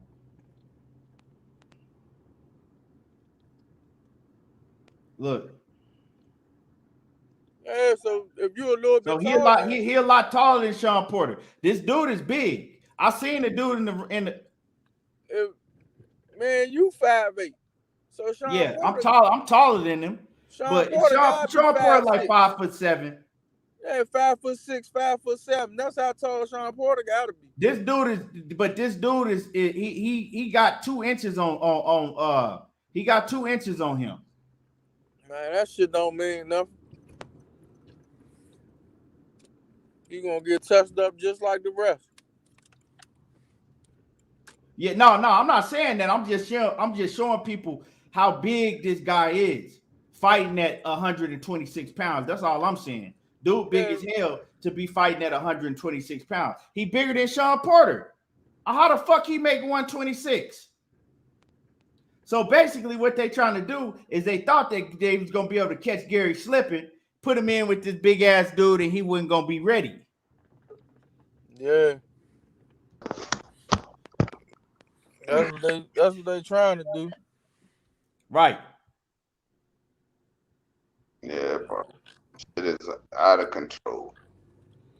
Yeah. Out of control.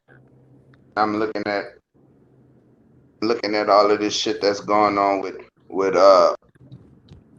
Bob Arum, what he doing with he already petitioning. So they gonna end up stripping George Kambosos unless he fight Devin. That's the only way they can't strip him. But if he choose anybody else, if Lomachenko get past Richard Commey, so they're gonna end up stripping that belt from him. Y'all watch it. He can either fight Devin, or he can even fight Devin Haney, Tank, or Lomachenko. Because they trying to do the same thing with the WBA, make Tank mandatory. Yeah, well, see, this is bullshit all the way around the board, because the WBA, just like they doing with Ugas, is corrupt, and the WBC is corrupt. Everybody see this shit, man, and nobody do anything about it. You know, so why aren't these fighters coming together? The fighters that got the bag, that's why right? You need a union. Why don't they come together, all join together, and talk about the shit? Man, you know that's what I'm saying? why half of them don't give a fuck. Long as their pockets doing good, man, they don't give a fuck. Just like a regular nigga on the street. Just like right now. Just like right now, Regis can't get a fucking fight. Can't get a fight. He's like, man, I can't get no fight. Regis like, man, I can't get no fight for nothing. Cause he ain't signed with PBC like he fake promise. And you see what they doing to him. Yep. He should have either signed with them or start your own promotion company. That's what you gotta do. You gotta find investors. They need to get out there. And Regis got brains. He's not dumb. You know what I'm saying? So that's a shame, bro. This dude is the number one. He's a number one contender, bro. And this dude can't get a fucking fight. And then the sanctioning body's talking about you gotta have to put in certain shit. You gotta have a promotion company behind you. Ain't that's what they told Terence Crawford? Form your own. That's what you do. You see Floyd and them help GTD, huh? You see that, huh? So Javante getting paid for part of promotion and for fighting. So that's what all of them need to do. Your brother need to do the same thing. Yeah, I've been talking to him about that. He need to get some smart people around him and form his own promotion. That's what he needs to do. You know? Because Al Hammond all ain't helping. Fighters need to do that shit. Start taking Al Hammond ain't helping them at all. Who don't fucking run not one motherfucking mile. They don't fucking hit one speed bag or heavy bag. None of this shit. They don't do none of this shit, and they eating great off your ass. So it ain't nothing but slavery, bro. That's all it is. It's slavery, bro. You right. Ain't nothing but slavery. Hold on, I gotta come back in my volume. Yeah, but man, these fighters, they gotta get together and do something about this shit. We could talk about this shit until our motherfucking face turn blue, but these fighters, the fighters that got some pool, you know what I'm saying? The fighters that got a lot of pool, they gotta get together. They not gonna do it because what if the shit go left? They looking at it like, oh man, the shit go left, man. I'm gonna be fucked. Fuck all that. That's the way a nigga think, man. That's the way all these niggas think instead of just, man, They falling. not willing to put something on the line and sacrifice shit. But the poor motherfuckers already broke. You understand? Right. You already broke, motherfucker. You know? It's the same thing with fucking what happened with the Dallas Cowboys. The time when fucking Jerry Jones said that shit. If anybody take a knee, they fired. If I was in that fucking locker room, motherfucking every black all the fucking brothers should have fucking took a knee. Now what you gonna do? Every one of them should have took a knee. But they bitching. See, that's the problem with us right there. What he was gonna do then? No, you gonna fucking push us? Gonna tell us we can't fucking take a knee? Okay, we gonna find out. Y'all see what happened to Kaepernick, man. Niggas, man, some of these niggas ain't willing to do that. Man, it's just sad, bro. It's sad. But these fighters, bro, they come from all walks of life, all nationalities. They need to form a union. That's the only way they're gonna get what they want, and our boxing gonna die. One of the two. That's it. Man, y'all not gonna just fuck. Y'all not gonna do. Boxing gonna die because it's in the corporate people's hands, man. Need to get in somebody's hands that's a fucking gladiator. Hey, I saw somebody in the comments. Motherfucker, you can fucking get YouTube. You can fucking fair fights on YouTube. Fuck. You there's a way. I promise you.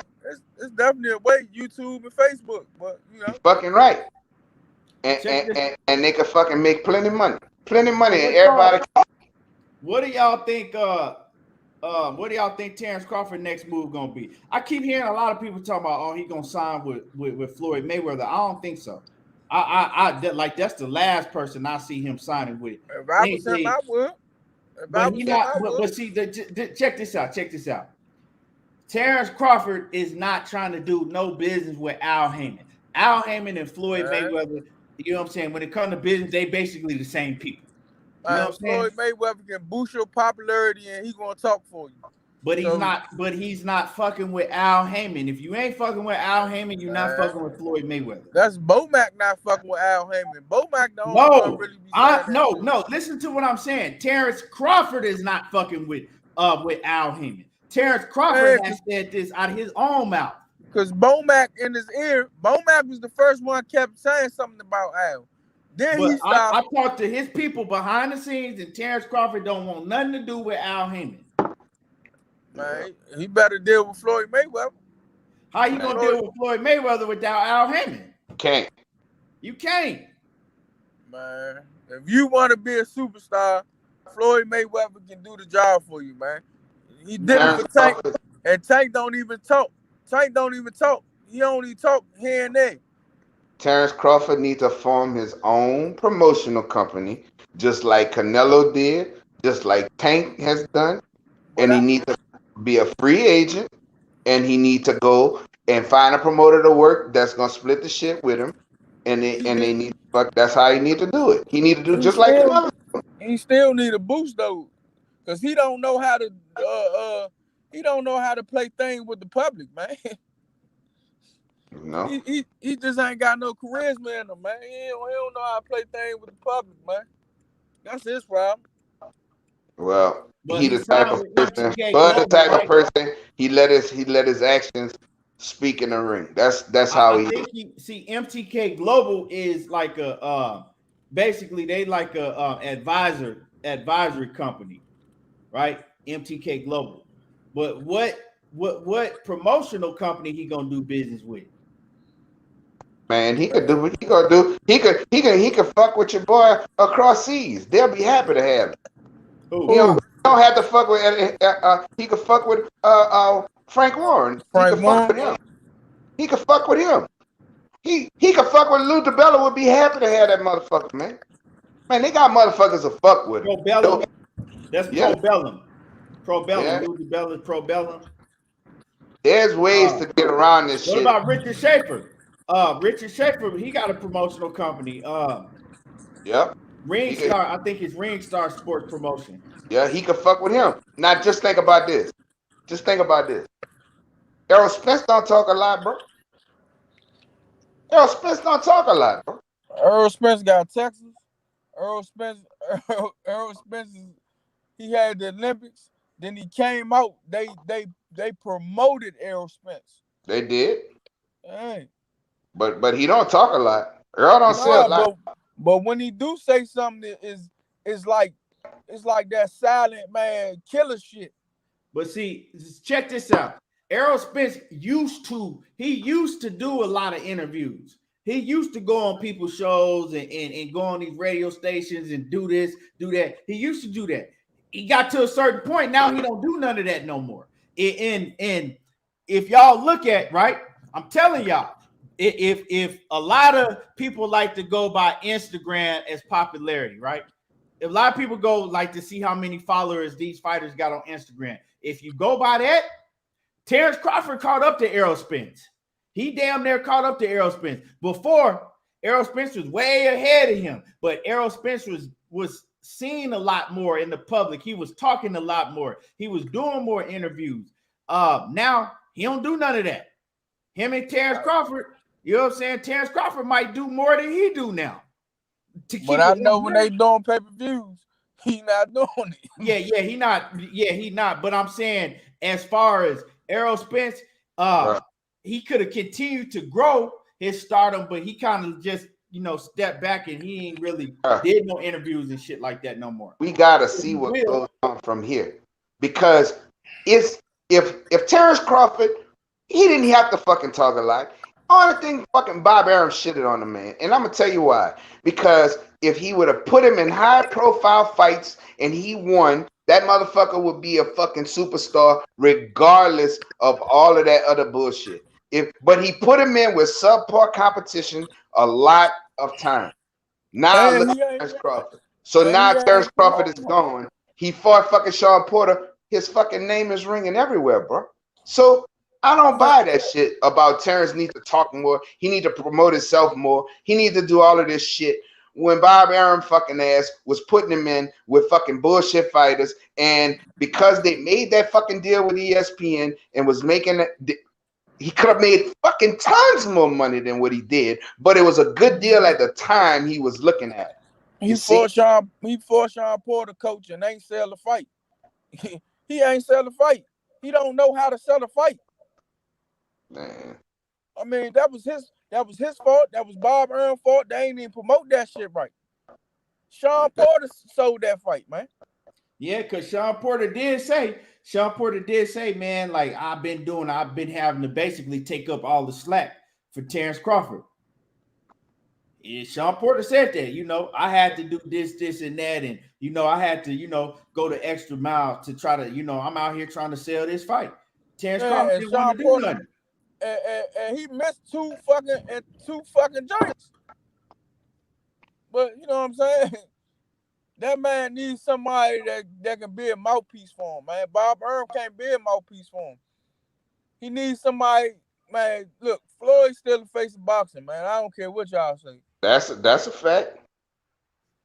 Right. So, motherfucking, if a motherfucker that could come off and just do 1 million views with a fucking YouTuber, man, look, man, you need to swallow your pride and go make this money, man.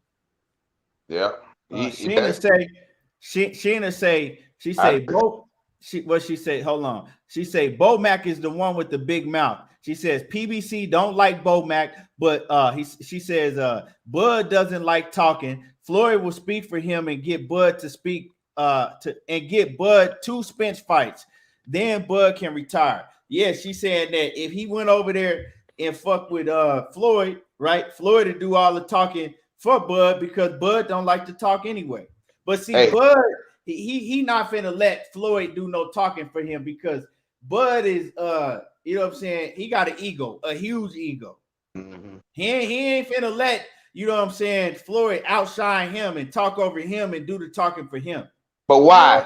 Why would he do that? Why would he do that when he let fucking Bob talk for him? He let the fucking white man talk for him. Why the fuck you wouldn't let Floyd, who done it bigger than every fucking body on the planet, the highest fucking paid sports person ever in the history of the world?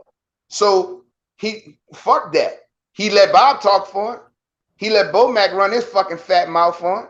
So what the fuck? Nah, my thing is this. Canelo ain't used to talk at all, and that motherfucker was, but he was in good fights. Not late. Canelo don't have to talk. He got a different fan base. Yeah, he got a whole country behind him. I understand that. Their fan base different. Right. You know, I understand that too, you know. Yeah, but he let that motherfucker speak for him. He need to fucking let Floyd speak for him. You know? That's some bullshit, bro. But so, you know, we'll see. We should see soon. You know, is shit coming to the end of the year. We should know a lot of these answers real soon. But man, we finna wrap it up. You know what I'm saying? And J.A. Dixon said that BFTP he got Haney over there doing the interview over there right now. So I'm gonna go check that out also. But hit the like button. You know what I'm saying? Before we get out of here, make sure that y'all smash on my like button. Smash the like button. And let me get y'all last words real quick before we get up out of here. First, Coach, let me get your last words. Like I said, bro, if all you people that's on YouTube and got all of these channels, if y'all like boxing so much and y'all want to change, y'all fucking all get together, meet at one big convention, something, and bring a bunch of fighters and help them unionize, bro. Because that's the only way change is gonna happen. This shit been going on for fucking 250 years, bro. And this shit need to change because we get so worked up over people that we really don't know because we are such big boxing fans and that we want to see the best fight the best. And we hate the shading. We hate to see these sanctioning bodies do whatever they want to some of our people, number one, and treat people a certain way and treat others a different way. So that's just my 2 cents. I think that y'all can make it happen because y'all have a big platform together, and that would be a great thing, man. Y'all can make history, bro. Yeah, and that's right. But these fighters, they got to be willing, you know what I'm saying, to be on board. You know, but if you don't ask, you don't know. Closed mouths don't get fed. You know what I'm saying? Right. Batman, before we get up out of here right now, what's your last words, real quick? Man, you know, Bob need the man go ahead and get Bud dick out his mouth, motherfucking Bud need to go, man. Sign with somebody that can boost his popularity up, man. And tune in January the 22nd, man, because you know I'm headed to the gym now. We making a statement, man. We trying to stop my whatever the fuck his name is, Messiah, man. Mark Messiah, man. Yeah. Yes, sir. And like I said, once again, y'all smash the like button. I appreciate you good men for joining me on the channel. We will be back. We got hell of a fight cards this weekend. You know what I'm saying? Tomorrow is going to be stacked. UFC too. So anybody watch UFC, the UFC, that shit don't hit tomorrow too. But like I said, smack, huh? Who fight? Amanda Nunez is fighting. I like her. She's fighting the Venezuela. What's her name? Man, my girl. I can't think of her name right now. I can't think of her name, but she fighting a hell of a fight. Dustin Poirier, he fighting.